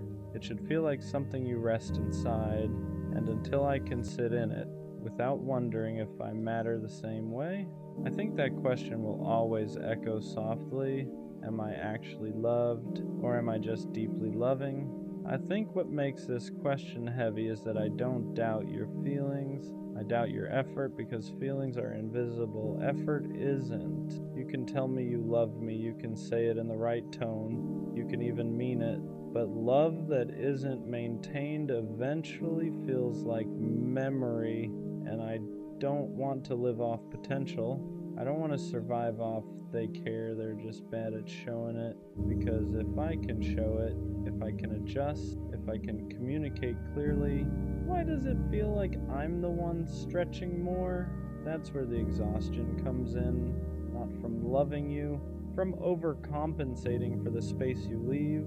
There's a specific loneliness that comes when you're the emotionally aware one, when you're the one who brings things up calmly, when you're the one who says, let's talk about it, when you're the one who makes sure small issues don't become big ones. And sometimes I wonder, if I stopped being that person, would you step into that role? Or would we slowly drift because I stopped carrying the emotional weight? That's not partnership, that's imbalance. And imbalance slowly turns love into doubt. I don't need perfection. I need reciprocity. I need to feel like if I fall apart, you won't just watch. I need to feel like if I go quiet, you'll notice. I need to feel like if I stop being strong for a moment, you won't become distant. Because love isn't just about who stays when it's easy. It's about who leans in when things feel uncomfortable. And sometimes I don't feel leaned into, I feel leaned on. And there's a difference. I don't want to be your emotional safety net without you being mine. I don't want to be the consistent one while wondering if I'm consistently valued. And maybe you do love me, but if I constantly have to question it, then something about the way it's being expressed isn't landing. Because real love doesn't eliminate all fear, but it does eliminate constant uncertainty. It doesn't make you feel like you're negotiating your worth. It makes you feel secure enough to stop asking yourself if you matter. And until I can sit in this without quietly measuring effort, without wondering if I'm too much, without shrinking my needs to maintain peace, that question will stay in the back of my mind. Am I actually loved, or am I just deeply convenient? I think the real fear isn't that you don't love me, it's that you love me comfortably. There's a difference. Comfortable love is quiet. It assumes. It relaxes a little too much. It stops trying as hard because it believes I'm not going anywhere. And maybe I won't, but that doesn't mean I don't notice the shift. In the beginning, effort feels automatic. You call just to hear my voice. You ask questions and actually wait for the answers. You care about how my day went, not just what happened. But once things feel stable, do you still pursue me? Do you still choose me loudly? Do you still protect the connection like it could be lost? Or do you just exist in it? Because love that stops being intentional slowly starts feeling optional. And I don't want to feel optional in someone's life. I don't want to be the person you assume will always understand, the person you assume won't leave, the person you assume doesn't need reassurance, because the strong ones still need softness, the independent ones still need consistency, the calm ones still need effort, and sometimes I think people forget that. They mistake my patience for infinite tolerance. They mistake my understanding for emotional immunity. They mistake my loyalty for permanence. But even loyal people get tired. Even understanding people feel hurt. Even calm people question things when the effort changes. I don't want to be loved lazily. I don't want to be loved based on convenience. I want to be loved actively. I want someone who doesn't just assume I know they care, but make sure I feel it. Someone who doesn't just stay, but stays with intention. Because here's the truth, if I ever stopped trying the way I do now, would you fight for this the same way? If I ever pulled my energy back to neutral, would you step up or would you get distant? That question alone tells me a lot. Love shouldn't feel like something I'm maintaining by myself. It shouldn't feel like if I relax for a second, everything will slowly fade. It should feel mutual, balanced, protected from both sides. And until I feel that consistently, not just in moments, not just after conflict, not just when I express doubt, that quiet thought will linger. Am I loved deeply or just comfortably? Maybe the hardest part about all of this is that I don't want to accuse you. I don't want to sound ungrateful. I don't want to seem insecure. I don't want to turn something small into something heavy. But silence builds pressure, and pressure turns into quiet resentment, because when I feel like I'm giving more than I'm receiving, I don't explode, I adjust. I overthink, I analyze, I start loving more carefully, and that's when something shifts inside me. I stop being soft in the same way, I stop opening up as freely, I stop expressing needs because I don't want to feel like a burden. And you probably wouldn't even notice at first, because I don't change loudly, I change subtly. And that's the scary part, because once I start protecting myself emotionally, I don't fully come back the same. I don't want to have to guard my heart with someone who says they love me. I don't want to measure my words. I don't want to calculate how much reassurance I can ask for without seeming too much. I want to exist freely. But freedom only comes when love feels secure, not intense, not obsessive, secure. The kind of secure where I don't have to question your effort after a disagreement. The kind of secure where your consistency doesn't depend on my mood. The kind of secure where I don't feel like I have to earn softness from you, because love shouldn't feel conditional. It shouldn't spike when I'm easy to love and dip when I need extra understanding. And sometimes I ask myself something deeper. If I disappeared tomorrow, would you miss me because you love me? Or because you lost something that benefited you? Would you miss my heart? Or just my stability? Would you miss the way I cared, or just the fact that I cared consistently? That difference matters more than people realize, because I don't want to be someone's comfort zone if I'm not also their conscious choice. I don't want to be someone's safe option if I'm not also their priority. And I don't want to keep pouring into something where I feel like I'm the emotional backbone. Love should feel like two people holding it up, not one person carrying it quietly. And until I feel that weight shared, I'll keep asking myself softly, am I actually loved, or am I just deeply dependable? I think what I've realized is this: if I constantly have to ask myself whether I'm loved, then something inside me doesn't feel safe, because real love doesn't require constant decoding. It doesn't make you sit alone at night replaying conversations. It doesn't make you question your worth after small disagreements. It doesn't make you shrink just to maintain peace. Real love feels steady, not perfect, not dramatic, steady. It feels like someone who chooses you, even when you're not at your best. It feels like someone who reassures without being forced. It feels like someone who protects your heart, like it's their responsibility too. And maybe you do love me, but if your love makes me anxious, if it makes me overanalyze, if it makes me feel like I'm asking for too much when I ask for consistency, then it's not landing the way love should, because love shouldn't make you question your value. It should reinforce it.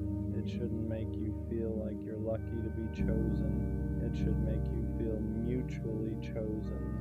Maybe the real shift isn't asking, am I actually loved? Maybe it's asking, do I feel secure here? Do I feel prioritized? Do I feel emotionally safe? Because love isn't just something someone says. It's something you experience repeatedly.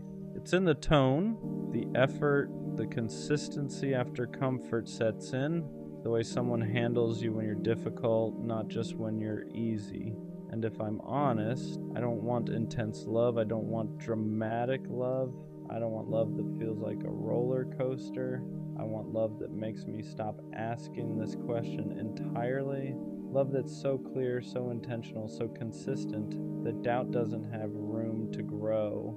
Because if I'm constantly wondering whether I'm loved, then maybe I'm not asking for too much. Maybe I just haven't experienced love that makes the answer obvious. And when I do, I won't have to ask. I'll know. Waste your teenage years obsessing over love. It's easy to fall into that trap. You watch movies, shows, social media, high school sweethearts, perfect relationships, young love that looks magical from the outside, so you start thinking you need that too. Like, if you don't experience love early, you're missing out on something important, so you chase it. You talk to people just to not be alone. You stay in situations that don't feel right just so you can say you're with someone. You keep trying to make things work that clearly aren't working, and slowly, without realizing it, it starts tearing you down. Your confidence drops, your sense of self gets blurry, you stop knowing who you are outside of liking someone or wanting to be liked back.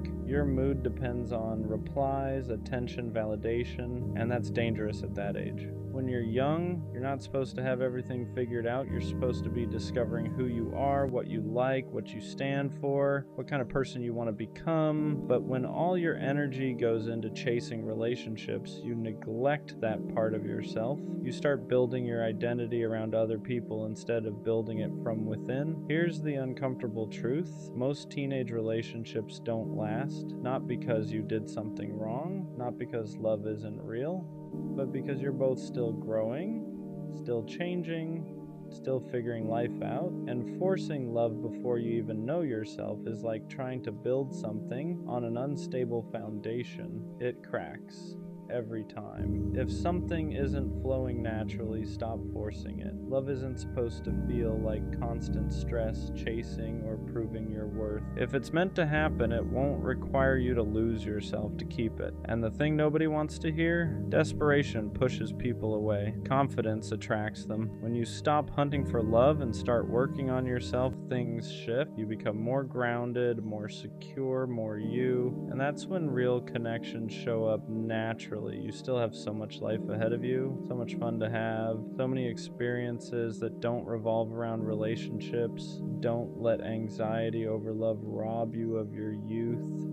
Love will come, but it shouldn't come at the cost of who you are. Right now, the most important relationship you can build is the one with yourself. Here's what happens when you slow down and stop chasing love so hard. You start hearing yourself again, your own thoughts, your own wants.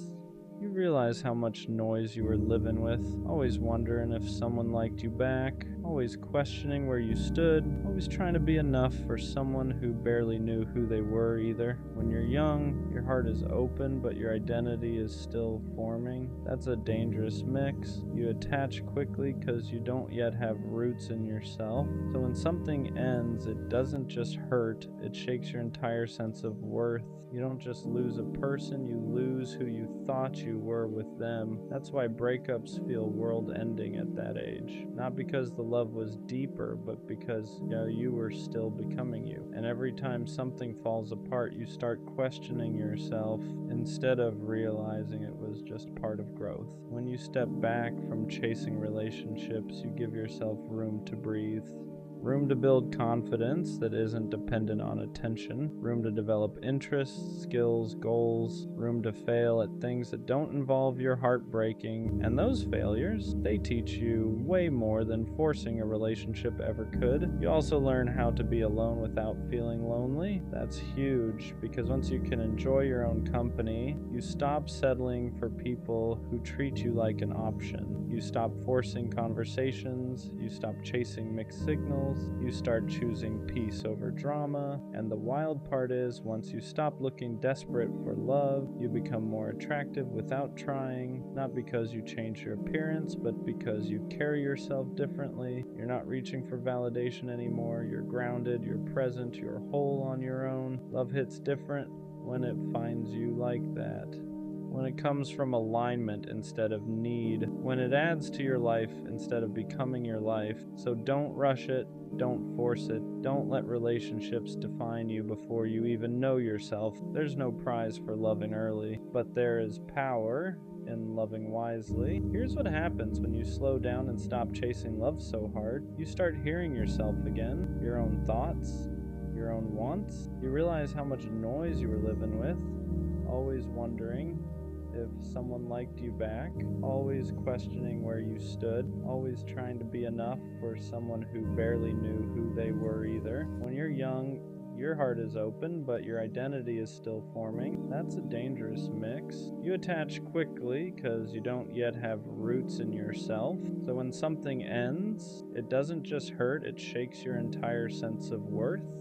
You don't just lose a person, you lose who you thought you were with them. That's why breakups feel world-ending at that age. Not because the love was deeper, but because you were still becoming you. And every time something falls apart, you start questioning yourself instead of realizing it was just part of growth. When you step back from chasing relationships, you give yourself room to breathe, room to build confidence that isn't dependent on attention, room to develop interests, skills, goals, room to fail at things that don't involve your heart breaking, and those failures, they teach you way more than forcing a relationship ever could. You also learn how to be alone without feeling lonely. That's huge, because once you can enjoy your own company, you stop settling for people who treat you like an option, you stop forcing conversations, you stop chasing mixed signals, you start choosing peace over drama. And the wild part is, once you stop looking desperate for love, you become more attractive without trying, not because you changed your appearance, but because you carry yourself differently. You're not reaching for validation anymore. You're grounded, you're present, you're whole on your own.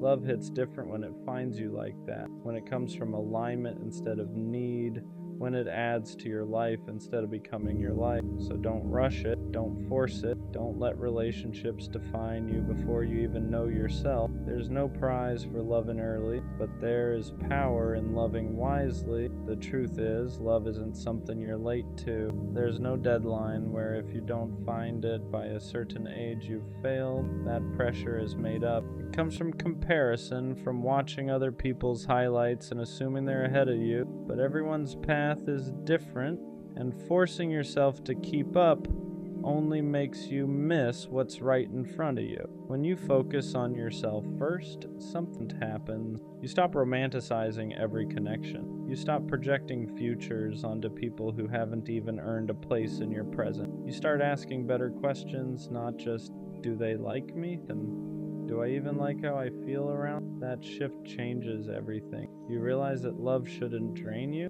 It shouldn't make you anxious all the time. It shouldn't make you abandon your goals, your friendships, or your sense of direction. Real love fits into your life. It doesn't consume it. And you can't recognize that until you've spent time building a life you actually care about.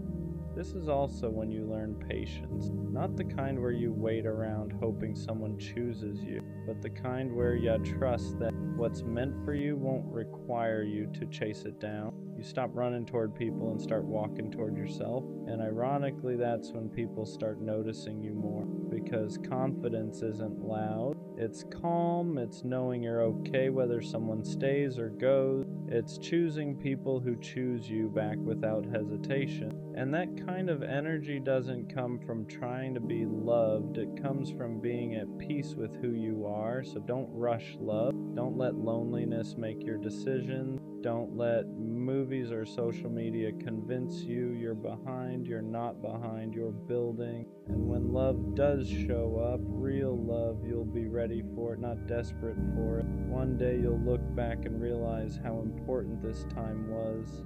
Not because of who you dated or didn't date, but because of who you became when no one was choosing you romantically. These are the years where you learn discipline, where you learn how to sit with discomfort instead of running to someone to distract you from it, where you learn how to build something that lasts longer than a temporary connection. When you stop making love the center of your world, you start seeing everything else clearly. Your friendships get stronger, your goals feel more meaningful, your confidence comes from progress, not attention, and you realize how dangerous it is to let someone else be the source of your happiness before you even know how to create it yourself.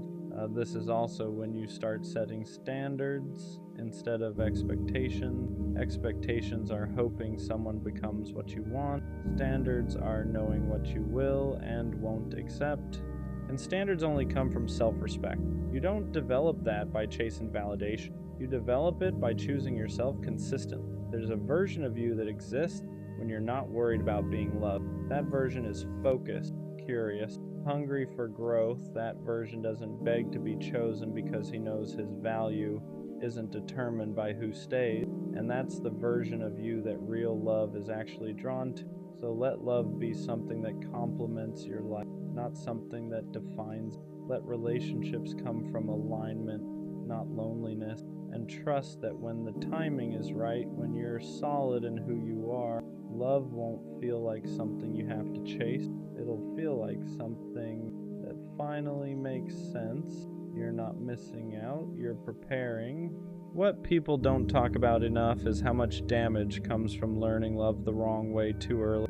When you grow up thinking love is supposed to be chaotic, unstable, and uncertain, you carry that blueprint into adulthood. You start associating butterflies with anxiety. You mistake emotional inconsistency for passion, and you end up chasing people who mirror the same confusion you never heal. That's why taking time for yourself isn't selfish. It's preventative. It teaches you how to recognize healthy connection when it finally appears, because healthy love doesn't keep you guessing. It doesn't make you question your worth.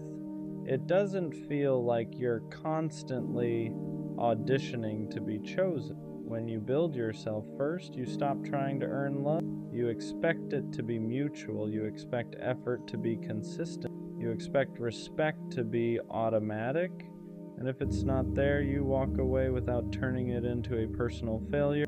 You also learn how to love without losing yourself.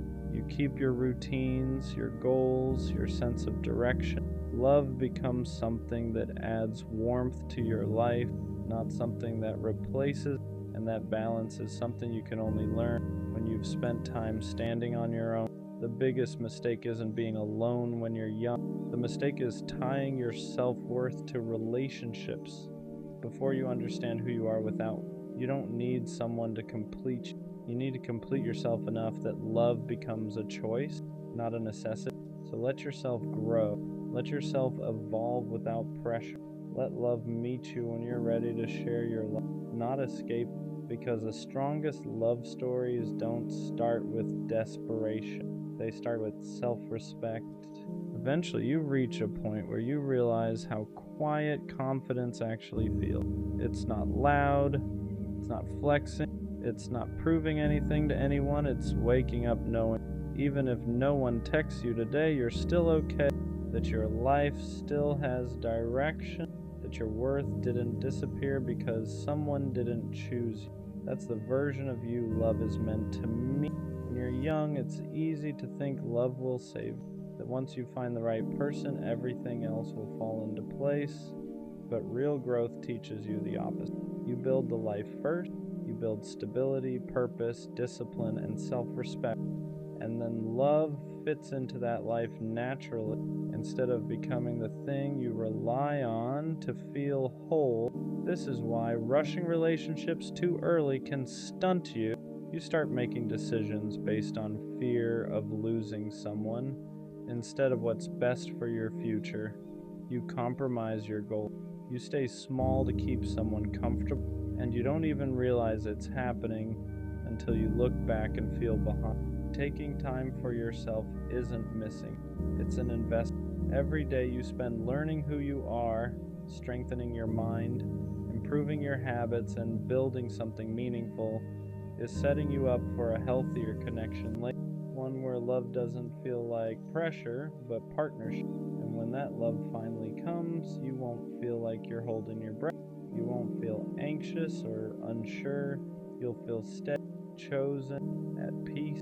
That's how you'll know you didn't rush. One day, love will find you when you're not looking for it. Not because you gave up on it, but because you stopped needing it to validate you. You'll meet someone when you're comfortable in your own skin, when your life already has meaning, and when you're not trying to fill a void with another person. And when that happens, it won't feel like chaos. It won't feel like chasing or guessing or proving. It'll feel natural, balanced, safe, like two people choosing each other, not out of loneliness, but out of intention. You'll be glad you didn't rush. You'll be grateful for the nights you spent alone building yourself instead of forcing something that would have only distracted. You'll realize that the love you were searching for externally was something you were always meant to cultivate internally first. So if you're young and feeling behind, if you're single and feeling pressured, breathe. If you're watching everyone else pair up and wondering when it'll be your turn, trust the timing. Love isn't a race. And your life isn't measured by who you dated in your teens. Protect your peace, build your... Enjoy being young. The rest made me feel loved, not in a loud way, not in a dramatic way, in a steady way. She checked in, she listened, she remembered the small things, and the crazy part, I didn't know what to do with it. Because when you're used to chaos, consistency feels unfamiliar. When you're used to chasing, being chosen feels suspicious. She wasn't confusing, she wasn't distant, she wasn't playing games, she was just there. And for some reason, that scared me more than anything. Healthy love feels calm, and when you're used to chaos, calm can feel boring. There were no mixed signals, no guessing games, no hot and cold energy.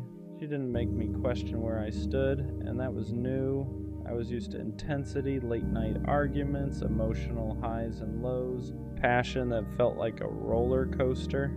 With her, it was steady, and instead of relaxing into it, I started looking for something wrong. Because when you've been conditioned to associate love with anxiety, peace feels unfamiliar. You mistake stability for a lack of spark, consistency for predictability, security for missing something. But the truth, nothing was missing. I just didn't know how to receive love that didn't hurt first. Sometimes we don't sabotage love because we don't care.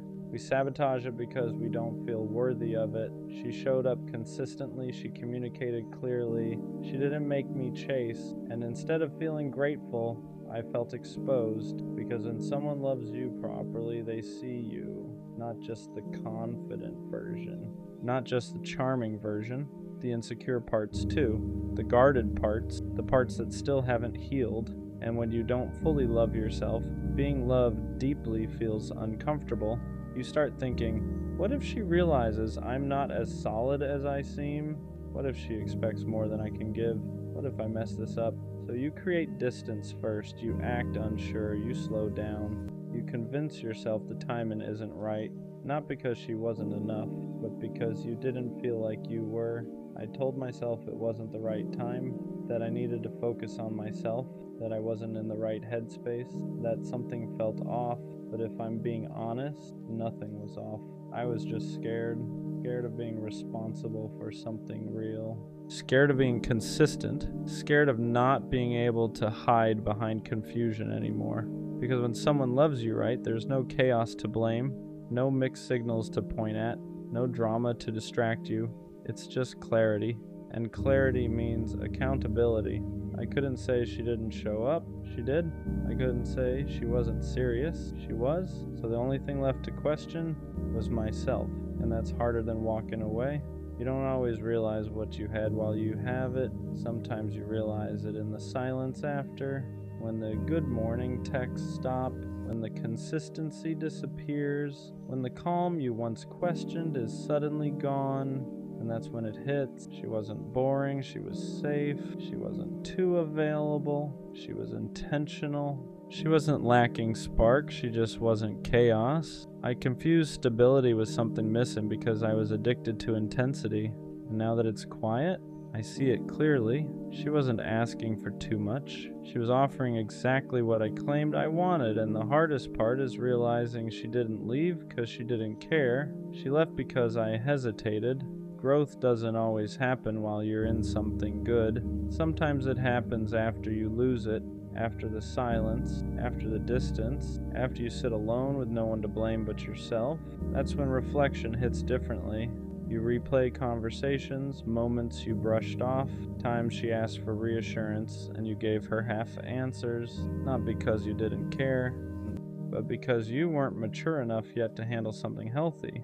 And the painful part, you finally become the version of yourself that she needed, clearer, more emotionally aware, more ready, but she's not there anymore. And that's the lesson. Sometimes the right person meets you at the wrong version of yourself, and losing them is what forces you to grow.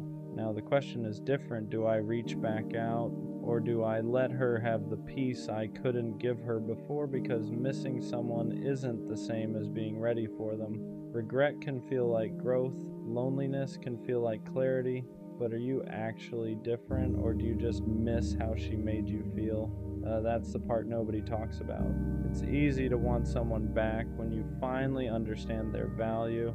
It's harder to admit you might still not be the version they deserve. Reaching out isn't about easing your guilt. It's about being certain you won't repeat the same pattern. Because if she loved you right once, she deserves someone who can love her right back. And if that's finally you, then show up differently.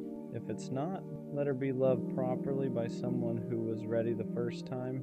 Being ready isn't about having your life perfect. It's about emotional responsibility.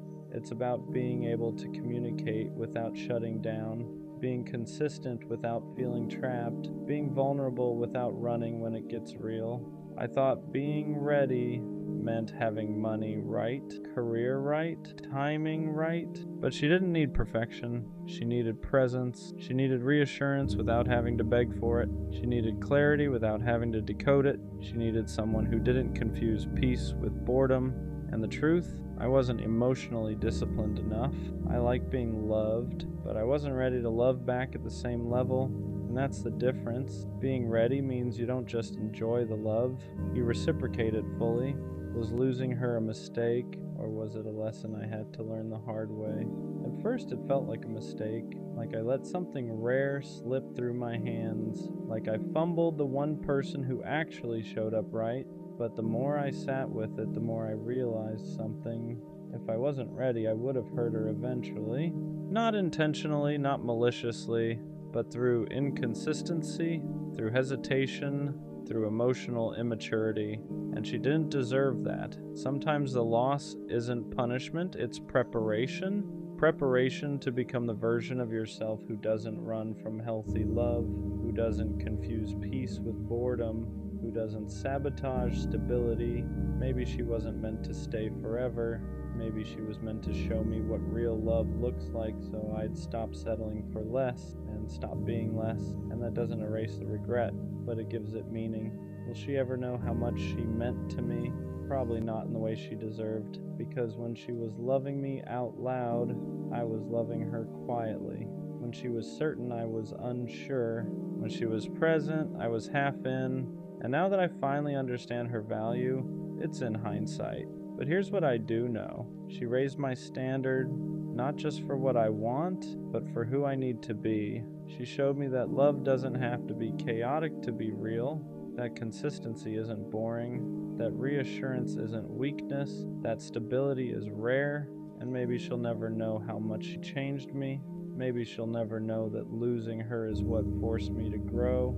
But one day, when I love someone the right way, fully, clearly, consistently, a part of that will be because of her, because she loved me right, even when I wasn't ready, and that's something I'll always respect. Some nights, I stay up hugging my pillow pretending it's someone, not because I'm dramatic, but because it gets lonely when no one chooses you. You start wondering if love just missed you, if maybe everyone else got picked and you were the one who got skipped over. I tell myself I'm fine being alone, and most days I am, but late at night when the world is quiet, that's when the question comes back. Will love ever find me, or am I just meant to imagine it? I think the hardest part is not the loneliness. It's feeling like you have so much love to give and nowhere to put it, no hands to hold, no one to come home to, just you, your thoughts, and the same hope you keep tucking away every morning.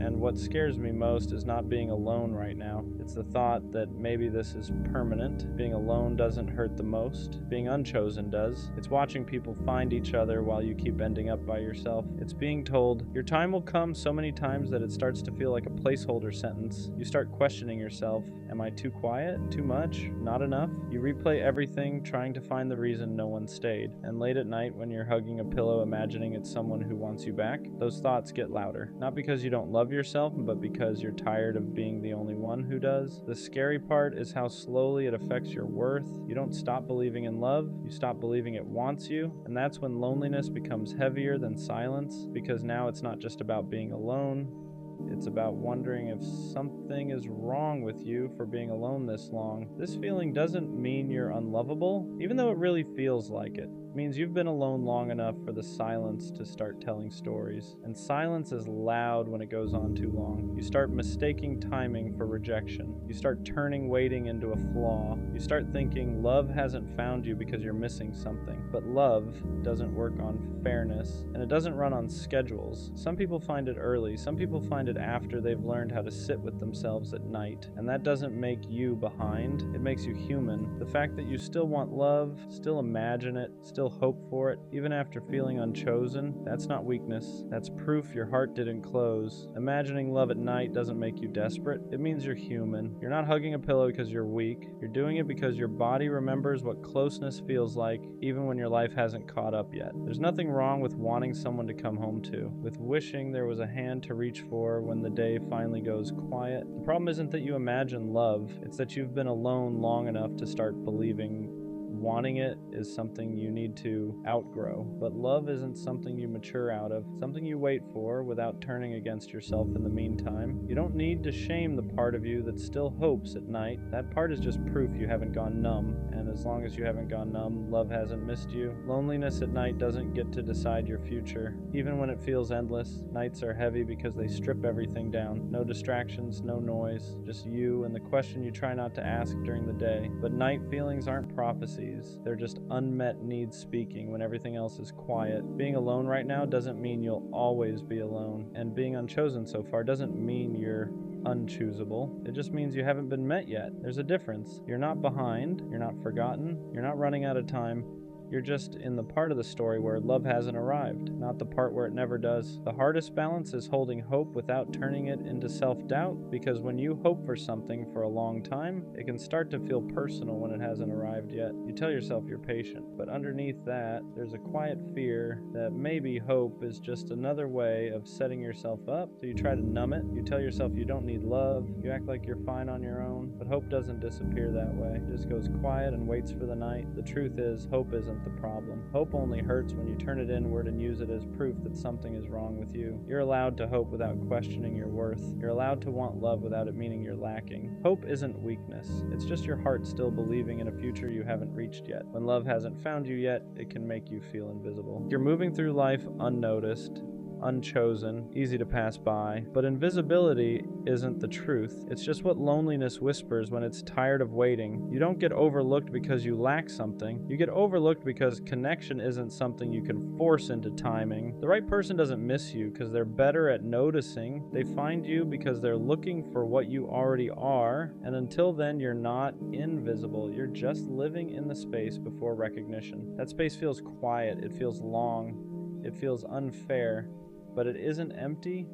It's shaping you into someone who will recognize real love when it finally arrives. Not because you're desperate for it, but because you're ready to receive it without disappearing into it. Love usually doesn't find you when you're proving you deserve it. It finds you when you stop performing and start existing. For a long time, I thought if I was good enough, patient enough, understanding enough, someone would finally see me, so I overgave, overthought, over-explained. But love doesn't arrive as a reward for endurance.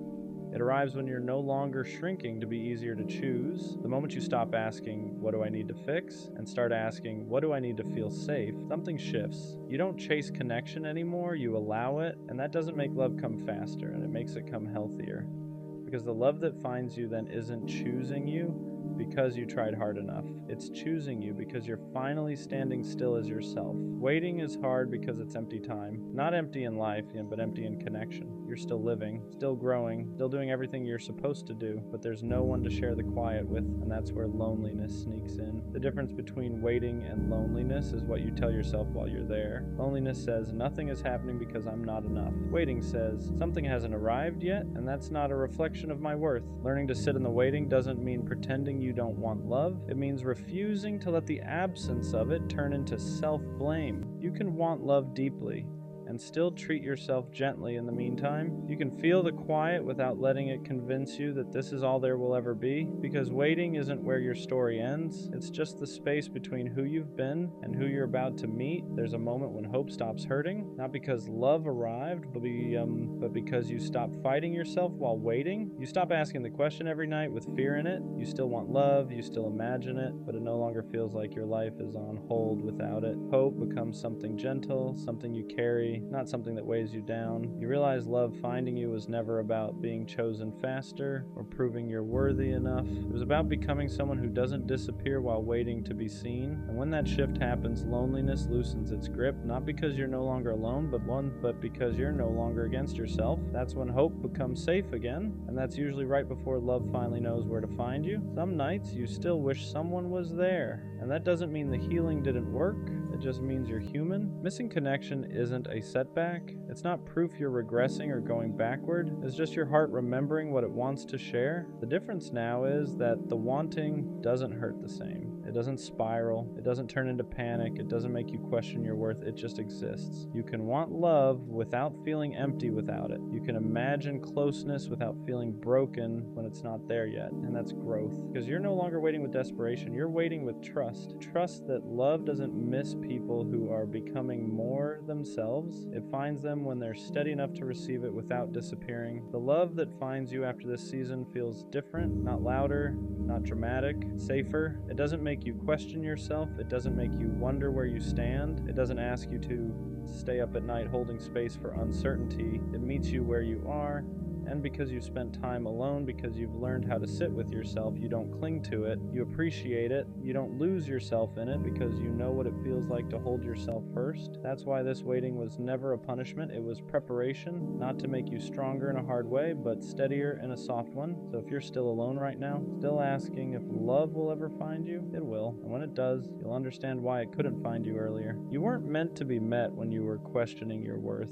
You were meant to be met when you finally believed you were already enough. If you're asking that question right now, it doesn't mean you're behind, it means you're honest. You're honest about wanting connection, about feeling alone sometimes, about hoping there's more than just nights where you hug a pillow and imagine what could be. And that honesty matters. Love doesn't find people who gave up on it. It finds people who stayed open even when it hurt, people who learned how to be alone without becoming bitter, who waited without turning against themselves. So no, love didn't miss you. It just hasn't arrived yet. And when it does, it won't feel like something you chased or finally earned. It'll feel like something that recognizes you, like it knew where you were the whole time, and suddenly those nights won't feel so heavy anymore. Not because you forgot them, but because they led you right where you were meant to be. One day you won't ask the question anymore, not because love arrived overnight, but because you stopped measuring your life by what's missing. You'll still want connection, you'll still imagine it sometimes, but it won't feel heavy. You'll realize you didn't waste these nights. You were learning how to stay gentle in a quiet season. And that matters, because the love that eventually finds you won't have to convince you that you're worth choosing. You'll already know. And when someone finally holds you, it won't feel like something you waited forever for. It'll feel like something that arrived right when you were ready to be seen, not as someone hoping to be chosen, but as someone whole.